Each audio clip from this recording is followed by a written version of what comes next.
Hey everyone, welcome to Bachelor Happy Hour. I'm Wells Adams, and this is Bachelor in Paradise Unplugged. The beach is officially closed for the summer, and our cast has returned to hash out some unfinished business. I think we have to start with introductions of all these beautiful people that I had to serve drinks to for 2 fortnights. Let's start with Andrew. Hello. I thought you guys were going to do that. He's the only one that wanted it, man. I was like, oh, Alex. Dale. Yes, sir. Kat. So scary. Spencer. Jess. Jeremy. Bailey. Shotty Boy. Alllyshia. Jonathan. Brian. Teresa. Kathy. And the guy who I think should be the next Golden Bachelor. Oh, good shot. All right, we got to start with the most important thing, which is, Jeremy, why do you hate old people? I'm kidding. No, the most important thing is talking about the two couples who ended up winning not only money, but you found love. Give us the update. Andrew, Alex, what's going on?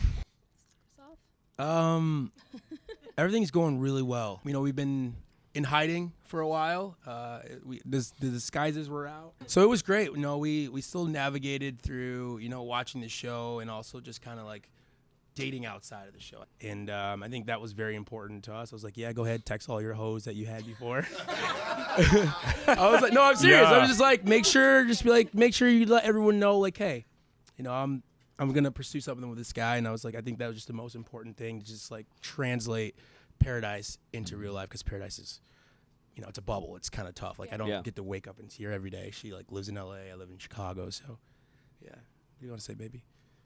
I think you covered it. I think, it's been lovely, and in that short period of time that we've had, I feel like I've helped you grow, and you've helped me grow so much, and I'm so thankful for that. So it's been going really, really well. On a personal note, I mean, I get to see everyone's love story kind of unfold behind the bar, and I do think that you guys had the cutest story, and I think a lot of it wasn't told. No, that we was didn't Jess pay and him. Spencer. We That didn't was pay those him. guys. No, I promise you. because it was Thank such you. a funny, awkward, cute, like, burn, and I just got to say, like, I love you too. Don't worry, I'm going to get to you, but, like, watching your guys' love story unfold in front of me was, like, really, really cute, and I just want you guys to know that I'm rooting for you. I Thank you, appreciate Wells. that. Thank you so much. And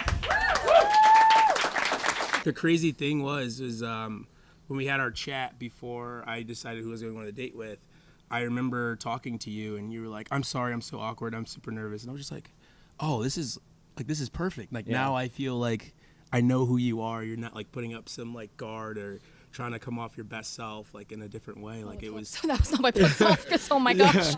But that was super nice. And then like when I beelined to you in the morning and talked about it, I think I just knew right then and there, like, that's what like I wanted to pursue, and what I wanted to do was just kind of be around you and like be ourselves, and it just felt perfect. And You wanted a weird girl. Oh. I do like a weird girl. No, you guys are perfect. Thank you. Speaking of perfect couples, I mean, we got to talk about the golden retriever that looks like Clark Kent. And Spencer and Jess, you guys, congratulations. You won some money, and you guys got engaged. How you guys doing? I'll let you take this, babe. Oh, thank you. Yeah, Hey, can we see the ring? You go for it. Oh, Thanks for bringing up. you heard it here Wow. first. She's not wearing the ring. So it is getting resized right now. Don't worry, guys. We are still engaged. No, but we're doing so good. We have really honestly enjoyed this time of like hiding and just getting to spend time with each other. It's obviously hard, you know, staying hidden. There's so many things we want to do and experience together, but we really just try to take this time for what it is. And we're so excited to get out there in the real world and go on some dates. We're actually getting on a red-eye flight straight to Tennessee for him to see my hometown and meet the rest of my family and the rest of my friends. And it's going to be so much fun. Also, spoiler alert, I am moving to Dallas, everyone. Woo! So at the beginning of the year, I'm going to move to Dallas. We just feel like it's the best thing for our future right now, and we're super excited. Yeah. She has met my whole family. We went back to What do they Utah. They have I don't disowned like that me. face you made. They have disowned me, and she Yeah. is now their daughter. So I'm without family. No, but I haven't been able to meet her parents yet because Irwin is. It's a real small town. Real small town. We got a couple thousand people there. So if we would have gone there, it would have been hard to stay under wraps. So we're going there ASAP. And yeah, no, it's just been the best time to be able to have time, just her and I. I cannot wait to actually live a normal life and be able to go on a date. We haven't been on a We date talk about outside literally of going to the Paradise. grocery store. Like, we just want to go to the grocery store and pick out groceries together. Yeah. Grocery store, morning walks. so lame, Let's go but on like- a date. Let's actually be able to Yeah. date normally, I think is the thing I'm looking most forward to. Did you guys ever think that you would find your person on some weird, wacky No. reality Oh TV my dating God. show? Wait, this is actually really funny. I had a trip planned with my boss and some of her girlfriends that I had it planned. I was supposed to leave like May 22nd or something. I ran out of clothes. I had another trip planned. I didn't think that this would ever happen for me in a million years. And then I met Spencer and he changed my life. Oh. And I'm a romantic. In my best case scenario, No way. in my best case scenario, I was like, yeah, maybe I meet someone that I can date outside of this and we see if we can make something work. But then there's always the logistics going on in your head of most likely we're not going to be in the same city. Paradise is a little bit of a bubble and dating outside of that is differently. And then I met her. So that all changed. Everything changed. Yeah, it all changed Yeah. instantly there. So I knew after the first day I was either going to spend my whole time in Paradise getting to know her or I was getting on the flight back to Dallas. So I got to say, okay, real quick, just for everyone out there watching and listening, I very rarely cry. I have a black heart and no soul. But when you said, I can make more money, but I can't make more Jessica, Taylor, That really got me Edwards. too. It was the line of the season, I have to say. Yeah. Well done, dude. Well, let's go through all the other couples. So the other ones that were engaged. Kathy and Keith, how are you guys doing? What's going on with you guys? I got a ring. It's just on the wrong hand. Yeah. Yeah. No ring. No ring. No, we're still great friends. I mean, we met each other back in February at an iHeart event there, and we became really good friends there. And it just has even grown much more than it. I mean, the experience. I know. You read all the comments and everybody, they go, why are they still on it? It's for love. And I'm a big Bachelor in Paradise fan, and I really believe it's for love. I'm going to cry now, too. And I believe it's for love as well. And so I knew that we needed to go at some time, but I really enjoyed my time with you, Kathy, and we had a great time. And I just want to say that there's, at our age, there's different kinds of love. And I love Keith. He has been such a good friend to me, and we continue to be friends. And we both are looking for romantic love, but we have each other as great friends, and that's really important, too. Well, it was very fun to watch you guys on TV. I love these couples here. I love you guys so. I'm going to cry. I love you guys so much. I mean, I talk to Alex a lot. I think out of everybody, I love you so much. Like, who's this Keith man? One of her hoes. Hey, and I want to apologize for the statement I made about you drinking all my booze. No, so but it was true. My daughter texted me. She watched that show, and my daughter texted me. And she's like, "Dad, at least you were authentic on the show." Yeah. Parisa, Brian, what's going on with you guys? Want to start? It was a good run, It was a good run. It was a good run. Yeah. Right? And It was a great experience. Yeah. That I wouldn't take back. I think life just kind of got in the way for me, running my restaurant. Distance is tough, but we're still, good close friends. and yeah. Okay. We'll get back to you. Yeah, I know more is coming. So Jonathan, Leia, what's going on over there? You guys still friend-zoned each other, just making TikToks, or what's happening? Pretty much. I mean, we were friends before, and I think it kind of just brought us closer. Yeah. We got to go through, like, I told her after we got off, I'm like, if I was in that position with anybody else, I don't think I would have had half as much fun. I mean, I think anybody could tell. If you guys know me outside of it, you could tell I just wasn't loving my time about halfway through.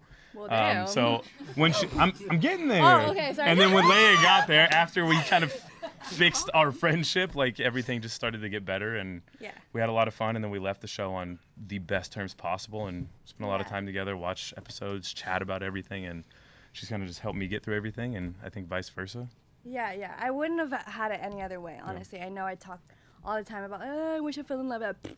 I think that everything really was meant to happen the way that it did, and I'm so grateful for Jonathan. And yeah, we're just the best of friends. We support each other. I help him wingman his ladies. He helps me out, So we have a good dynamic going on here. Well, listen, I got to say, one thing that America was robbed of was your interviews. You were the weirdest person in the world. Well, if we do another Paradise, I hope you come back, because you deserve to find someone there. If I'm still single by a year from now, please. Sean, Alllyshia, are you guys still hot and heavy? What's going on with you guys? Yeah, well, we saw you for the 4th of July. Yes. So that was fun. I hosted you at my country club. That was lovely. We definitely left Paradise with a great relationship and continued it on the outside. We've kind of been faced with a little bit of distance, I would say. I've had some opportunities come up in LA, and I've pursued them. And that's something that we've discussed. I'm not willing to compromise my career goals for a heterosexual man, and Sean supports that. So we love each other. I think we're best of friends, and more than anything else, just the best of teammates. And we respect and care for one another. Yeah, it was a good run. Yeah. But no, everything she said was correct. I think, distance is really tough, obviously. And, when you put it in the grand scheme of things of Paradise, we've known each other for 26 days prior to leaving together. And, there's certain things within your career, your life that you got to take advantage of. I mean, opportunities don't happen that often. So, at the end of the day, I have my career, she has her career, and it makes it tough with the distance. But we did walk away with the best of friends. So very happy to leave Paradise with that. Nice. Well, I want to say congratulations on winning the Masters this year. Thank you. That was, if you're not first, you're last. So,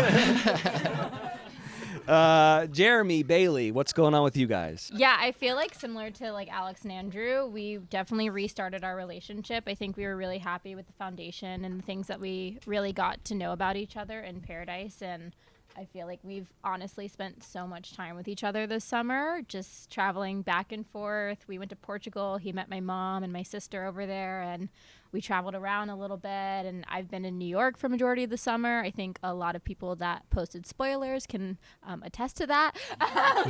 So I feel that's been fun. We have been trying to do the disguise thing, but you can only wear a wig so much before your wig gives out. So I feel we've just really loved being with each other every day. And yeah, we definitely have some exciting plans for later this year. And she's moving in with me. Yeah. Oh. No, baby. So yeah, I feel we're in a really good place and really happy with each other and meeting families, and I feel that's all you can really ask for, and friends, and he's met all my best friends. I'm meeting his best friend, so yeah, we're really happy. Oh, well, congratulations, you guys. Last but definitely not least, we have Dale and Kat. How are you guys doing? We're in a great place. I can say kind of the same thing y'all both said.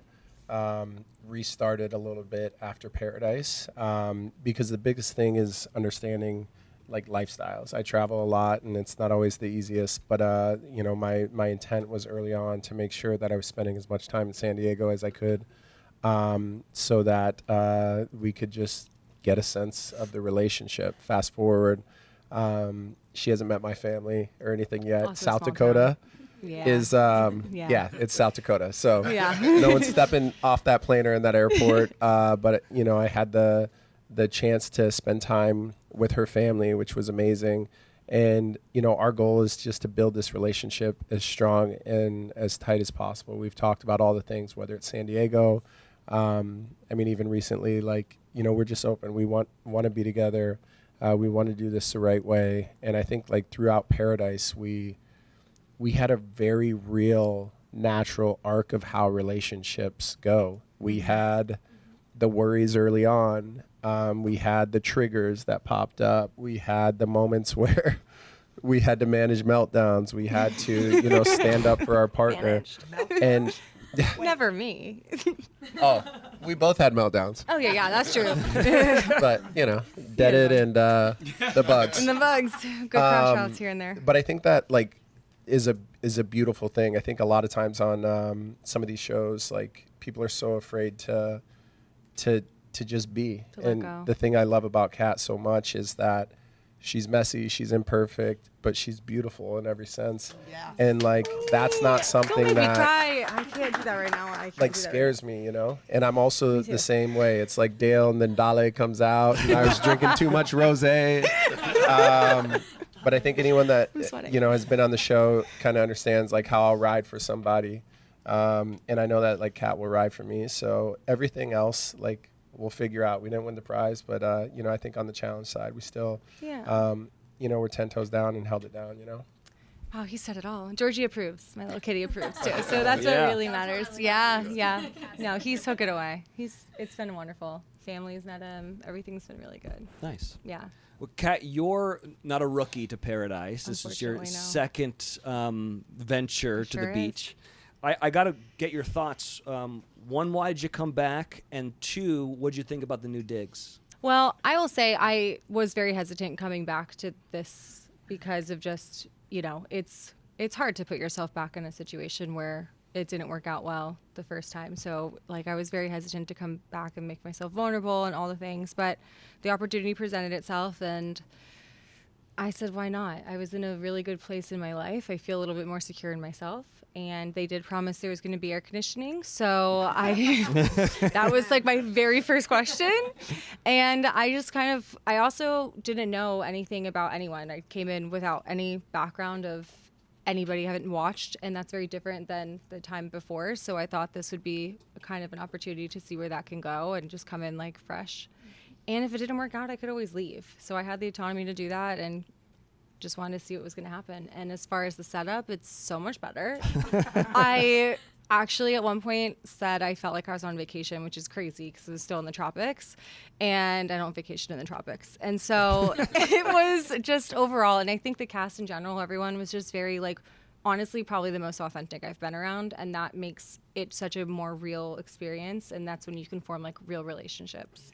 So it was great. Nice. Well, obviously things were a lot different this Paradise. All of a sudden money was involved and there these challenges as well. Jess, I was wondering what your thoughts of the challenges were in the relationship tests. Yeah, honestly, it's funny because I see the comments online and people are like, oh, these challenges suck, blah, blah, blah. I enjoyed them. I thought they were really good for our relationship. There's only so many things that you can talk about and scenarios you can kind of make up in your head.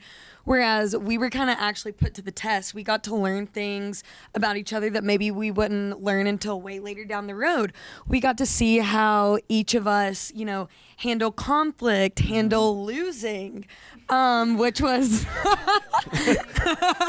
tough. Which was, at times it was tough, we love losing. So we're totally okay with it. Yeah, no, I loved the challenges. I thought that it brought us closer together and it gave us an opportunity to just like work as a team. Yeah. I'll second everything the beautiful woman to my left said. You guys are already married. This is my father-in-law at our wedding said the only two words you need to remember are yes and dear.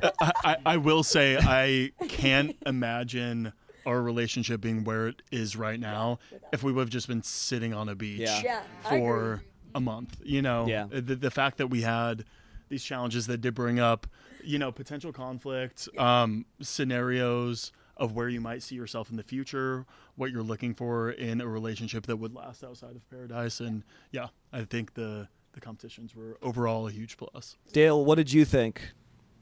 Do you like the competitions? I like the competition. I mean, taking an L was definitely hard. Taught me a lot. Yeah. The way he took the L's. Yeah. I mean, but I think the competitions were great, honestly, because at that stage, I think everyone had formed, for the most part, just because some people were kind of forced into a situation where they might not have had the romantic connection, but they still had to find common ground and really like dig deeper into their partner. Yeah. Okay, whatever. Grow up. Giggity. Yeah. Wait, I missed. But Jeremy, if there- you're a child. For those who like had that connection, it really forced you to get uncomfortable and put yourself aside and like give everything that you had. Like I know that for me personally, the money was an incentive, but I was like, at the end of the day, I didn't give a fuck about the money. I cared about coming through for Kat, and like from a financial standpoint, like yeah, it's an incentive for the relationship, but I feel like most people, the focus, was their partner, and I don't know, like that's just my take. But yeah, I think it was fun. Yeah, it was fun.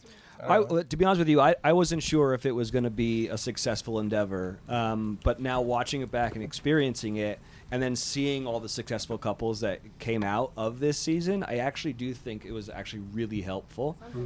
So I hope that like it's something that we continue doing, because you want to see what your partner does in times of stress or how they take a loss and all that kind of stuff. It's important, and I think it was really cool. The last thing that was kind of big and different about this season was the advent of the Goldens coming in. Bailey, and it seemed like... So, I mean, I think that the Goldens had an impact on everyone, but it seemed like, Bailey, for you really were kind of impacted by the Goldens being there, and I wanted to get your take on them being there. I absolutely adored having the Goldens there. It honestly just felt like my parents were there, so I feel like I just got to kind of I don't know, it's hard when you're processing all these things, and then there's cockroaches crawling up your legs, and you're like, how am I supposed to send people home? I don't know, there's a lot, there's a lot to process, and I feel like I really enjoyed having all the Goldens there, because it just felt like my mom and my dad were there, and I just was able to be with them and get advice from them and laugh and not feel stressful. And I would love when Kathy would do these random quizzes with us, and it would just take all of our minds off of everything. She'd be like, would you rather have a shark bite your toe, or I don't know. So I feel like having the Goldens there really positively impacted my experience, and I probably would have gone home earlier just from mental stress. I loved the challenges. I think it was really important for all of our relationships, but I think the environment is a really stressful environment, and you're processing a lot, and you're not always in the best headspace. And so I feel like, for me at least, having the Goldens there was really necessary, and I kind of feel like they should get their own paradise or be there again. Thank you. I don't disagree with that. Team Goldens there. Listen, like the challenges, I wasn't really sure how this was all going to work and what it was going to look like, but as someone who was there the day that you guys all showed up, you guys were such a vibe change. Mm-hmm. We needed it. And it's so weird that you think that the Youngs would be the ones bringing all the energy, and it was all the Goldens who really injected the beach with so much energy. And I'm just so thankful that you guys showed up. You mean body shots? Yeah. Could I say something about that's the what Goldens they came as in well? and did. I would also like to say that whenever Keith or Kathy or any of the Goldens gave us their perspective on things happening, whether it be within our relationship, Paradise as a whole, especially with both Keith and Kathy forming this beautiful friendship, I know for all the romantic couples, she was my focus whenever she was around, which is no secret to anyone here. And it was like that for for all the romantic couples, right? You're trying to build this relationship here. And both Keith and Kathy got to see everything from the outside, and they got to see it with an eye that has experienced so much more life than any of us. So whenever Keith or Kathy said anything, and whenever they say anything, I hold it with a lot more gravity, and I love them very much. And I'm so beyond grateful. You made her cry, dude. Your makeup's too beautiful. You Elder can't do that. abuse. You can't do that. And it's, when you get to be our age, you realize how important relationships are, and the little things don't matter. And you have to get to be our age to know how important people are. And that's why on the show, when Keith and I said we didn't care about the money, we didn't, because at our age, it's the connection with you guys. It's the connection with people that matter, and seeing your happiness. It made my year. Hey, I also want to say one thing too. I love you guys. Please, we love y'all. No, I just want to thank all of you for welcoming us as well. I mean, Jeremy didn't like us in the beginning. I'm joking. I'm totally joking. I'm not joking. Oh, Kathy and Jeremy are fighting later. Wait, I'm sorry. Go, of course. The tears are over. Now I'm coming after you. Yes. So I gave you a chance last night, Jeremy, to tell me how much you love me. No. What does Jeremy say? I didn't want the Goldens to go home. I just hated the Goldens. Oh, Jeremy? Whoa. Wait, Kathy, he didn't say that. No. Yes. Don't take my words out of context. I said I didn't like them at first. Yes. But then I ended up loving you two. Yes. How much do you love me, Jeremy? Put it publicly. You sent me home, so Yeah. I think it's important to note that me, Kathy, and Jeremy are all Tauruses, so we are incredibly stubborn. And so. honestly, he's not backing down on this hill, and neither is Kathy. But here's the thing: I will back down because I have age and wisdom. I am so happy to see you guys in love. We have some youngins transferring over. Yeah. I'm happy for you guys. Yeah. That's what matters. Yeah. No, I just want to finish. I just want to thank you for accepting us in here, because you didn't have to do that at all. And you allowed us to be us. And I keep in touch with a lot of you people in here, and I have new friends. Yeah. And I actually, I'm seeing Kat tomorrow, but Kat, I saw Kat at Stagecoach before even the show, but she gave me cred. I walk in and I don't know who came up like, oh, you're the dude that was at T-Pain. Yes, I was like, oh my God, Kat said she met you at T-Pain and you were like front row. I was like, you seem like my kind of guy. Immediately Let's go grab a drink. Your first of 20 for the day. 21. Yeah. Real quick, Dale, can you explain to me what dead it is and what it means and what Dead the hell that is is? Take it away. ended, ceased to exist, no longer in existence, finished. In my vocabulary I've been now. hearing that for 10 plus years. New York I use people it all now. over know the thing. Locker rooms people knew it. Also, the rosé probably brought a little vocabulary out. Oh, you're blaming me now. No, you and Hannah. Yeah. Both. But yeah, that was just a moment where I was feeling probably a little too good, but dude, I was pulling up the chair thinking we're going to have this deep romance. I was like, whoa, where'd this come from? But the reality is in this environment, in these stages, you're you go into these situations thinking you know how you're going to handle everything. But the reality is, especially when feelings are involved, certain triggers and certain things can affect you. And the other person may have done nothing wrong or had no context or anything. And I've said this to Kat before. In that moment, I thought it was a really great thing for us, because it was a realization for me that the reality is I cared for all my friends and everything on the beach, but no one could affect me in the way that Kat could have. And she didn't even have to, she didn't even try. It was just because I cared so much about us being good. And whatever trigger came up and wherever that came from, that was an indication to me that okay, I was wrong with how I handled the situation. A difference in communications versus timing and emotions. But after the fact, we moved through it very, very quickly.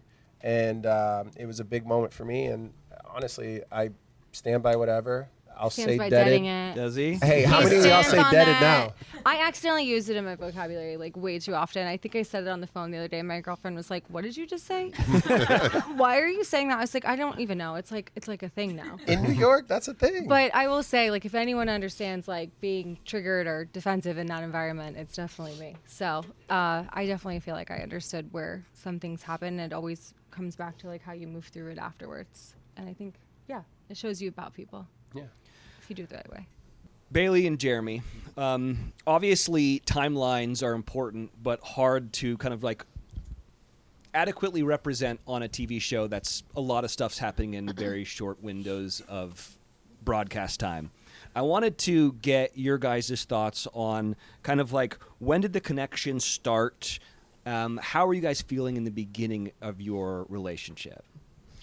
Yeah, I think the connection started on the first day. You know, we kind of just sat next to each other on the couch like this and started chatting, and we hit things off, and things were still new. And it really just developed for, you know, a long time. Obviously, we both went on other dates, and some things happened in between. And then by the time it was like the competition, like we were pretty locked in on each other. And like Jess was saying, the challenges and stuff really helped, and really just helped develop our relationship. And we were at a really strong point, to the point where, like, you know, I asked her to be my girlfriend before we left, which I would not have done unless I meant it. And it just gave us like a fresh opportunity, just like really like talk things over and start fresh after Paradise and see where things headed.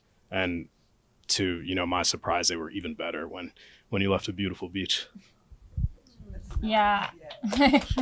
I feel like in the beginning we were also trying to just like suss out, you know, you're just processing so many things, and you're also just like, you don't want to lock in like on the first night, because you're just like, what's about to happen, who's coming in. But I feel like we both did a really good job of constantly like choosing each other. Wait, that was not sorry, no, it's not bad. But I feel like for us, like, I didn't want to leave Paradise with any regrets, and I wanted to make sure that, like, the whole point of Paradise is that you experience so many things that you wouldn't normally do in the outside world.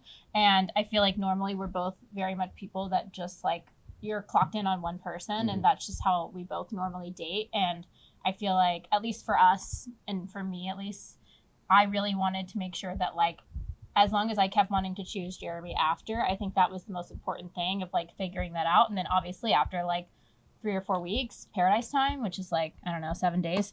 After 3 or 4 weeks, then you're like, okay, you know, like, I did a normal week time of all of this, and I feel like I still know how my feelings are, and I still know where I'm feeling drawn to. And I think that's kind of at least that's what I was going for. Like, I wanted to go to whoever I was drawn to the most, and every single time that was Jeremy for me. And so I feel like that's what helped further our connection. And then I think going on our one-on-one date, I think everyone can say when you finally get to go on a one-on-one date, you're like, oh, this just like, when you go on that date with your person, you're like, I feel like our relationship really got to go over all those hills that we were kind of battling also. So I feel like that was, I think, the night that we both really felt like we really locked in at that moment. And obviously winning the competition, the first challenge, was really important too. It just showed how much stupid knowledge we knew about each other. And then from there we were able to just really get deep on our date. And I feel like that was really important. Those were important conversations that we needed to have with each other, because it's kind of like what Jess was saying, like, you know, you can only talk about so many things, and sometimes it's hard to get deep at first. And so I feel like that was a really big turning point for us. You know, a thing that I always talk to fans about is, I think that everyone needs to give everyone that comes on these shows a little bit of grace, because you're really exposing yourself to millions of people and their judgments, and probably the most for you two from this last season. And I imagine that navigating your relationship post-show was tough, with the online chatter and fans being upset with things that happened. And I wanted to get your guys' take on how you were able to navigate kind of post-show up until now. Yeah, it was tough. I mean, listen, like, I made some stupid mistakes that me and her have obviously talked about a million times during the show, before it aired, while it aired, that, I wish I could take some of them back. And unfortunately, like, that's how you're judged. And at the end of the day, like, we're pretty thick-skinned, and we know what we have. We know what we had on the show. We know what we've had since. Everyone who knows us here knows what we have. And we just try not to let people get to us. And, like, obviously, I wish that I'm not judged off of, a few minutes where I acted like a child in front of tens of millions of people. But I need to live with that. And, it's something that we've talked about. And I'm just happy that I have her and that we're in a good place.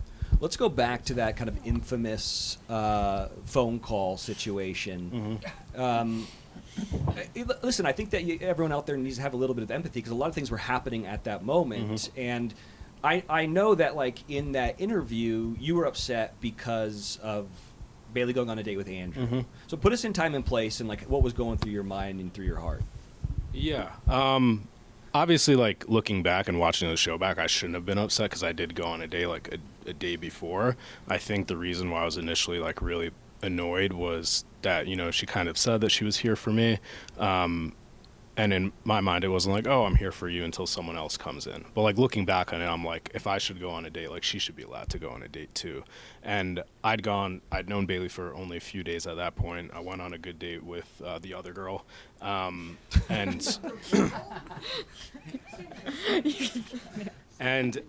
I did have a good time. So it was just, like, a tough decision. And then, like, when you hear stuff like that, and then I felt like in the moment, obviously, we've talked about it. In the moment, I felt betrayed, and then that kind of just, like, sticks in the back of your head. So then, even, like, when she came back and chose me, it was still, like, in my mind for, like, a few days after that. And Bailey, for you, watching it back, it's got to be tough. I remember being in your guys' shoes, having to watch back hard moments. For you, what was going through your mind when you're having to watch a show back? Yeah, I feel like, and I've said this a few times, like, it was really hard to watch this entire season back. Honestly, I feel like in the moment of Paradise, I gave so much grace because I totally understand. I think it's a really difficult space to be in, and it's still difficult to watch it back, but I also understand where everyone's minds are. I think it's really easy to feel insecure. I think it's really easy to doubt things. I think it's really easy to feel stressed. I think there's just so many emotions that you're processing, and unfortunately you don't have a phone, like, to desensitize you or to, you know, distract you from anything. Like, you really have to go head on with all of your emotions and everything that you're feeling. And the comments are hard to watch because I think most people that are starting their relationship don't have to watch it back from the beginning and see their partner having those moments of doubt or, you know, still juggling different people. And that's kind of how normal relationships work. Like, when you start talking to somebody, you don't know that they're not talking to other people. And I think it's really easy to just want Paradise to feel like these amazing, beautiful love stories that are like unicorns, but like that, like, they're unicorns, you know what I'm saying? Like, it is. And so I feel like for us coming out of it, it did just feel like kind of we got through a lot of the challenges that normal relationships would face in the beginning. And I think that's kind of how we processed a lot of those moments. And obviously I wasn't caught off guard by much. We've had so many deep conversations about everything that was said, and just everything that we went through. And so it's still hard to watch those things because, you know, like, where we are now and how in love we are, it's like, you have those moments where you're just, like, sad that happened. But I also feel like that was just such a small part of our story, and it's not, like, what sticks in the back of my head every day, if that makes sense. Yeah, and I will say that, like, one thing that I definitely wish I would have changed is, like, when I was, like, just, like, talking out my ass, which I do a lot, I wasn't I wasn't doing it in the headspace like, oh, you know, if Bailey and I are together, like, I should be way more thoughtful of, like, what she thinks watching this back. Yeah. It was kind of selfish. I was just, like, living in the moment. And it was still in the beginning, so I had no idea that we would actually be together. And unfortunately, like, that is what our story was made. And I couldn't be happier for you know, Jess and Spencer and Alex and Andrew. But to our credit as well, we had a great love story, and because of, like, a few days of things that happened, it like overtook everything. Yeah. And I think that was the hardest part for us, which was really, you know, tough for both of us, but especially Bailey, is that we had this amazing love story that, like, I never thought I'd find someone on the beach. She never thought she would, and no one really got to see that. Yeah. I agree with that because I was Jeremy's roommate, and, you know, regardless of what was going on, even watching it back, you know, there's so many conversations that happened in the night, and but even just the way how affectionate he was with her, and you know, there was no doubt that, you know, they loved and cared for each other, and you know, so even just as a friend and someone else going through the experience and watching it back, it was very, very hard for me, and I think, you know, there's a lot of situations within you know, the show that you didn't get to see some of those moments, but they were down for each other, you know, without question. I got to ask, like, what do you think would have happened if Susie had come back? I probably would have been like, oh, fuck. Yeah. What did I do? By show of hands, because this is a question that gets asked a lot online, is who knew about this whole thing before Bailey did? Well, there was levels. Raise your Yeah. hands. Raise your hands. Okay, I well, would- let me. Yeah, let me- because there's can different I? Because it was. variations. Raise your hands. I'll go You second. did Here, know. I'll go Here's what I will say. While we're on the Sorry. beach, I love there are rumors that Yeah. travel around about anything and everything Yeah. all day, every day. There's rumors of new people coming. There's rumors of this person kissed that person. There's rumors of this person said this to that person. If all of us spent all of our time taking upon ourselves to go and let everyone know about all the rumors about them, it would cause you're wrong 90 plus percent of the time, first off. Second off, you're focused on your person and your connection. And so when you hear a rumor about something happening, I was hearing 12 plus rumors a day, as was everyone here about everyone.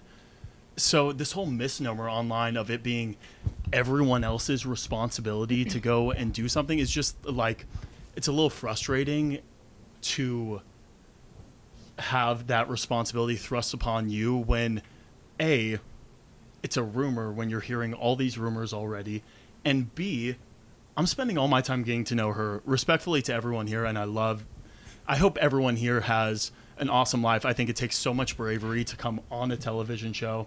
I think it takes so much bravery to put yourself in front of millions of people. At the end of the day, just here alone, there's 16 people for 24/7. We were filmed.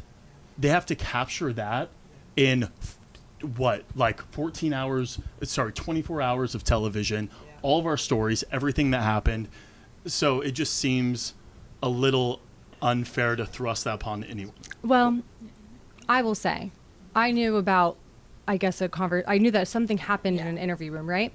Watching it back, Jeremy, unfortunately, if I knew all of the things that I saw then, I would have probably given you like maybe 24 hours before I told Bailey.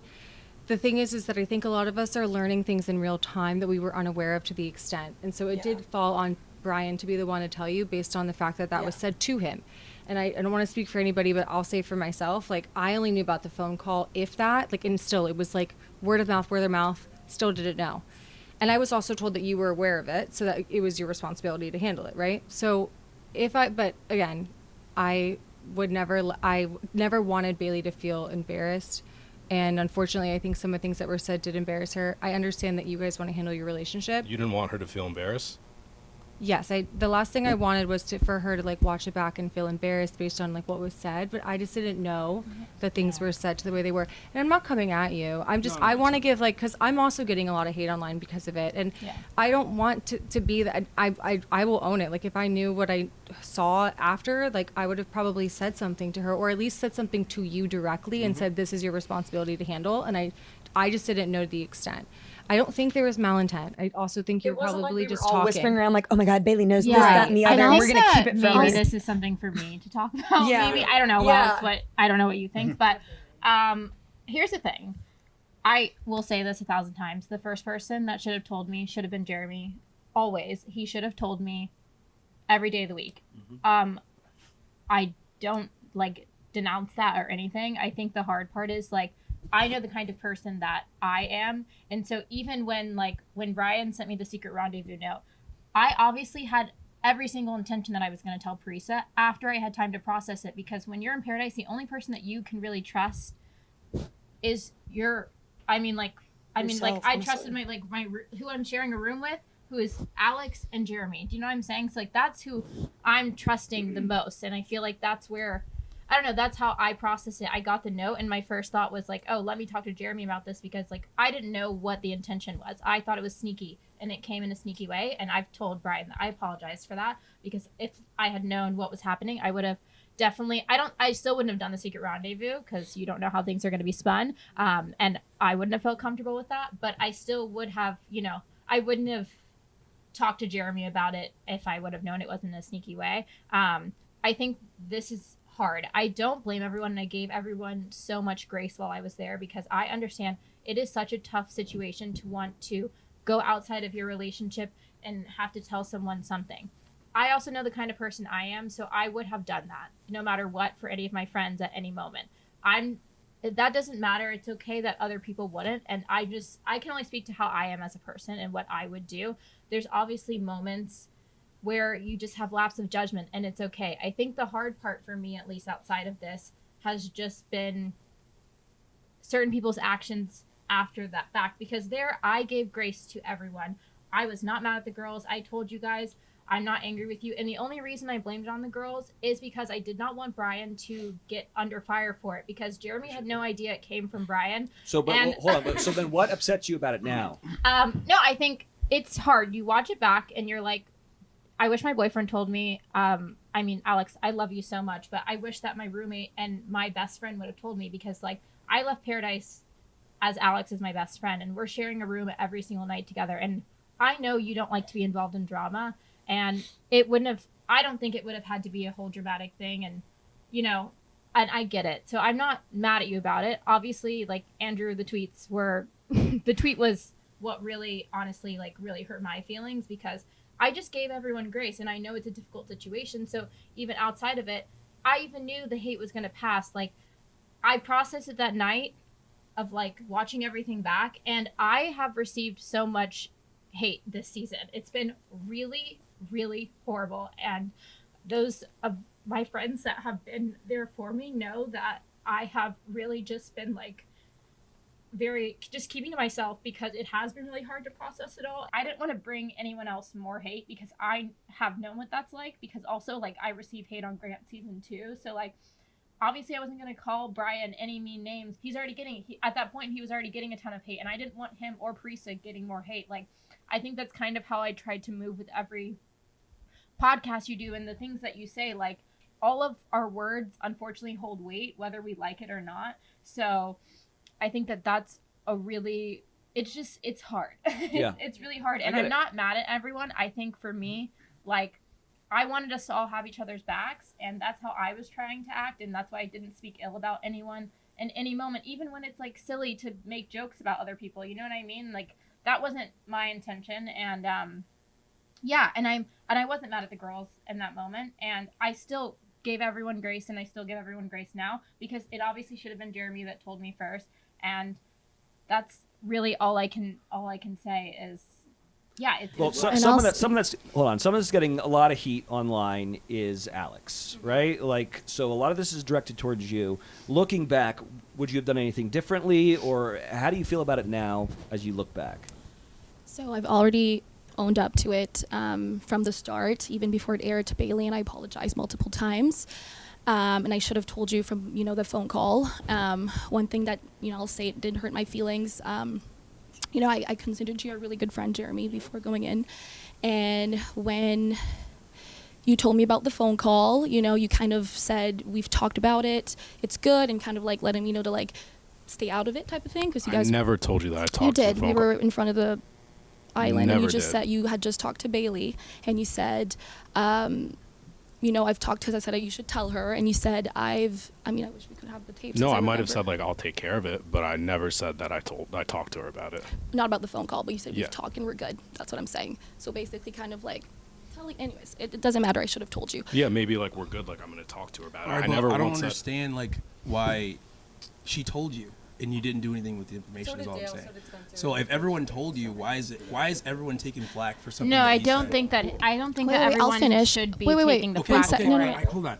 I just feel like, and here's the thing with the tweet. It wasn't directed to bring hate to you. My thing was, I'm sitting here with my partner. She's destroyed. I'm not going to sit here while you had any ample time to get on Twitter and be like, hey, direct hate at me, or I this don't is all have my Twitter. responsibility. Twitter, Instagram, whatever the case. My thing is, you never took accountability. You never once apologized to Alex for everything going on. Like, I would reach out Bro, to- nobody wanted to be in this situation. We're on Bachelor Happy Hour. I do not podcast. care. Go listen You to it. I all took the time. accountability. Bro, you never talked to her. What time did you ever text her? One time.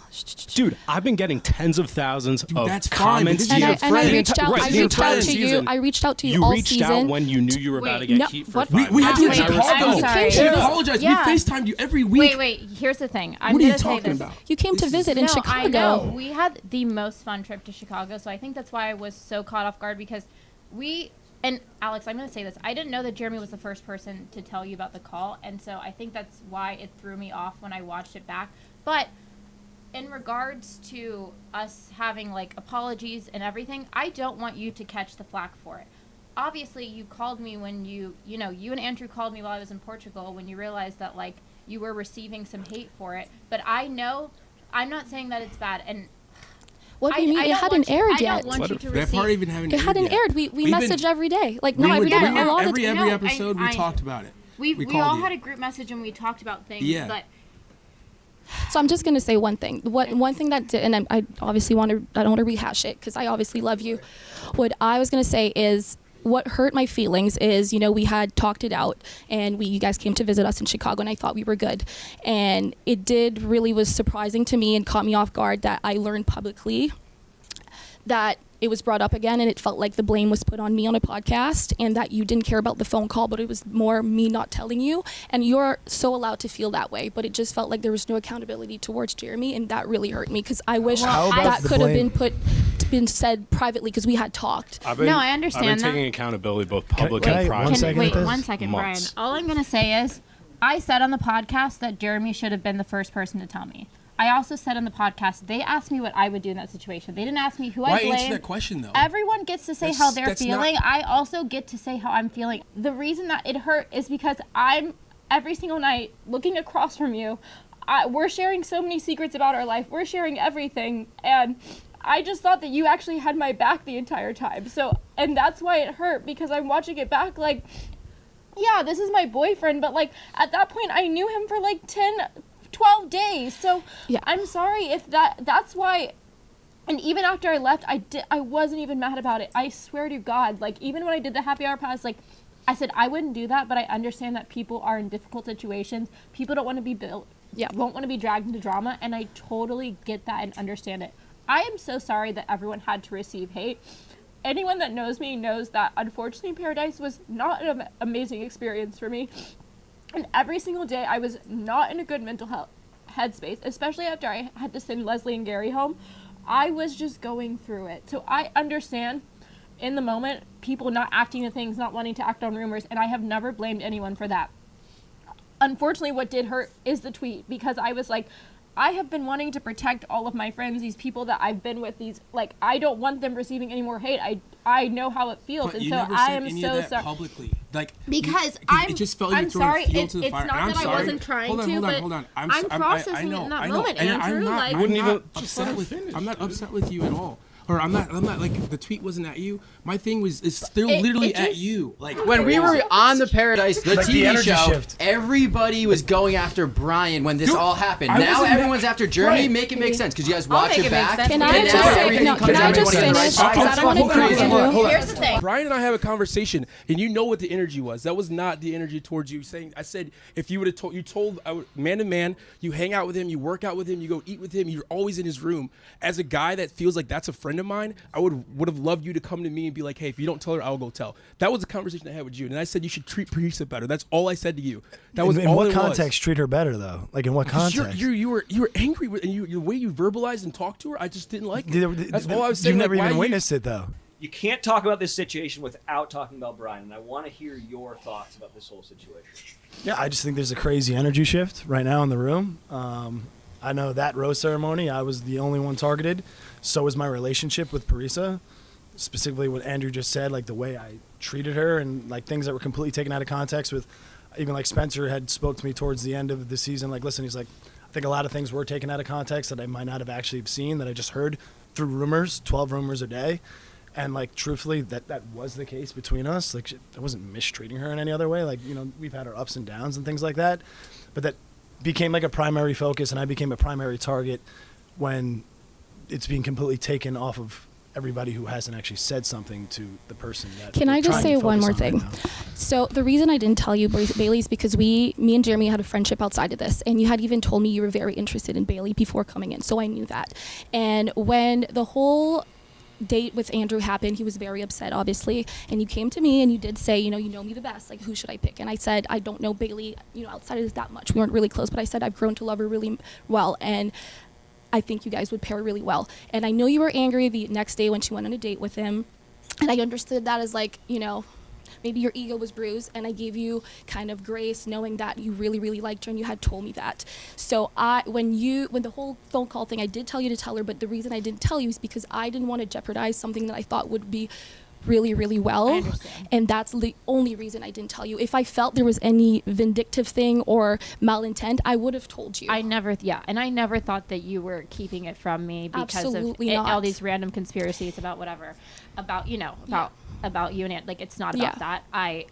And that's why, honestly, I just wanted everyone to leave this, all of us being friends, and that's what I thought we did leave with. You know what I'm saying? And so I'm not mad at you for it. I'm so sorry that you receive hate, and I'm sorry that we didn't reach out, but I think it's just because we've been receiving so much hate. It's really just been way too overwhelming for me. Like, I haven't been able to do, I haven't been able to do normal things. We understand I will that, say, speaking of the hate, thank you to Dale and to Spencer and Sean and Leia and Jonathan for reaching out. And listen, that's what's crazy, because she called you and texted you all and the I time. texted you the night it happened. Alex, I did see that, and so I think That's I was insane. just very thrown off, obviously, by the tweet, and I was just like, oh, I was thinking that, like, we were good, and But it had nothing. I didn't think had she was nothing to not, do with and I you. know, I but wasn't even with him. and then you're like, and I told you, I texted you that morning because I was so grateful that you reached out to me, and I was so thrown off after getting sent it. I was like, oh, like, maybe I was, like, you know, placing so much hold on these friendships, and they weren't actually, like, translating, and so I'm sorry, I just wasn't in the place to be able to talk to either of you, because it really did throw me off, because I was just like, it does just feel like your world is crashing down, and I'm really sorry that people receive hate, because I think we can all attest to it. It's horrible, and sometimes people take things way too far, and I wanted us to be able to, I came here and I didn't really have any bad intent. I honestly wasn't even going to talk about it if it wasn't going to be brought up, because, like, I just don't think it's necessary, and I don't want you guys receiving, and I don't want anybody receiving hate, and it's really shitty. I don't know. Shitty is one word we're allowed to use, but it's a podcast, so you can say shitty. I want to get some opinions from other people. Like, Alllyshia, it seems like you want to say something about the situation. Well, you and Sean always got something good to say. No, I stand by Bailey. I think I can vouch for Bailey's character. She's a very genuine person.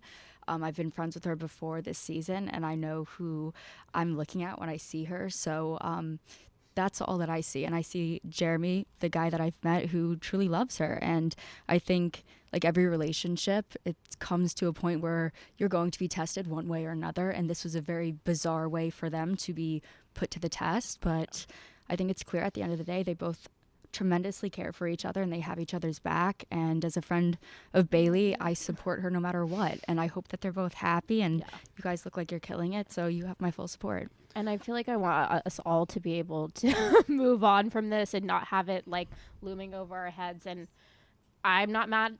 I feel like I have to release, like, any hurt or anything on everyone. Like, it has to be released so that we can all move on from this, because I want it to be something that we can all be connected. I want us to all be friends after this. And yeah, it's obviously hard. I don't know. Well, it's going to get harder because I have fan questions now. Just what we want. All right. Are these fans or the terrible people that sit behind a freaking actually screen? your fake account. Judge people. It's Wells's like bartender 212. Donna Adams at AOL.com. AOL is crazy. That's my mom. That's really wow. Fan question, Brian. Did you ever have any other intentions going into the secret rendezvous? If you could do it all over again, would you still tell Bailey the truth? There were no other intentions going into the secret rendezvous. And no, I stand by what I did. And then follow up, why did you take so long to be vocal to others about your conversation with Bailey? Because I knew the repercussions. Unfortunately, I knew how the crowd around me would react. Obviously, clearly, after the viewership's response, their reactions are different. But I knew how they would react in the time we were on the island. So I was hesitant, but at the same time, again, I own what I did. This is a fan question kind of for everyone. Why was everyone so nervous about Brian doing the same thing to them that he did to Jeremy? Were there more secrets that people didn't want revealed? I don't think that was a big thing. Like, Brian was my homie, and I'm close with Brian right now. Like, my thing was, because I feel like a lot of times I was like, hey, let me know what the deal is so we can work it out. But it was never about, Brian did nothing wrong. I was just like, bro, just let me know what the deal is so, I can support you. Obviously, Jeremy was my roommate, and we had talked about the situation and everything. So I didn't think about, like, something that, like, it would be done to me, per se. It was more probably like, are you, like, if I'm in your corner, like, just let me know what the deal is. But I can understand from his situation too, because it's a hostile environment and you don't want to be sent home, and then you're trying to build this relationship. But I don't think it was more about like a malicious thing. I was just like, keep it 100 with me, if I'm your boy. Yeah. Well, I feel like we could probably do 3 podcasts just on this one thing, but I think it's probably time to move on. Brian, Bachelor Nation is dying to know, what is your favorite color, and why was it so hard for you to let Parisa know? Yeah, Brian. Leia helped me out with this today. My favorite color is fuchsia. He has a favorite color. I don't even know what fuchsia looks like, but that's my favorite color. He was confused. Yeah. All right. Wonderful. Now you know, Parisa. Let's talk about your relationship with Brian. How did you guys first connect, and tell us about the beginning days of that relationship? When I stepped on that beach, Brian really stood out. And he was very outgoing, very tall. That caught my attention. And thanks for the compliment. Yeah. And from there I just wanted to get to know him. And I also, at that time, I liked that I didn't know him. I didn't know a lot of people here. So I liked that, like going in blind, where then I can kind of just like fill in the blanks to get to know him instead of having like a biased mindset. Now, you guys left together, but what's the relationship status now? Well, we tried, and it just came down to really, I feel like, having different schedules. I think also, too, I wanted something different in a relationship compared to what Brian wanted. Nothing wrong with that. I feel like a lot of this comes down to compatibility. That's okay. Yeah, I mean, we tried, and it just got to a point of like, okay, like, I think we just need to like wave our white flag and we kind of just move on. All right, so you guys gave it the old college try. It didn't work out, but are you guys both single? Like, what's going on in your lives, relationship-wise? Well, I'm seeing someone now, and and yeah, I mean, what's it his was. name? But I mean, it was. I don't know. It was the whole process. Everything was just so hard. It was hard and confusing.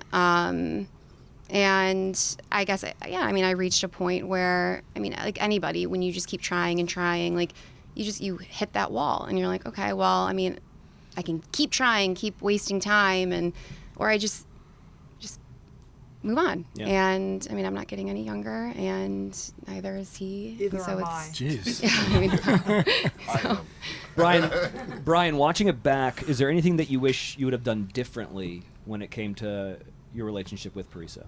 I think at the VIP suite, maybe I could have answered what my favorite color was. Or I just made one up. Yeah. Could have done that. It was a long day in feathers, man, in that outfit that we were in. which I totally understand. But I will say, just at the end of the day, like, it was a long day for all of us. We were all hot, all hungry, all in feathers for hours.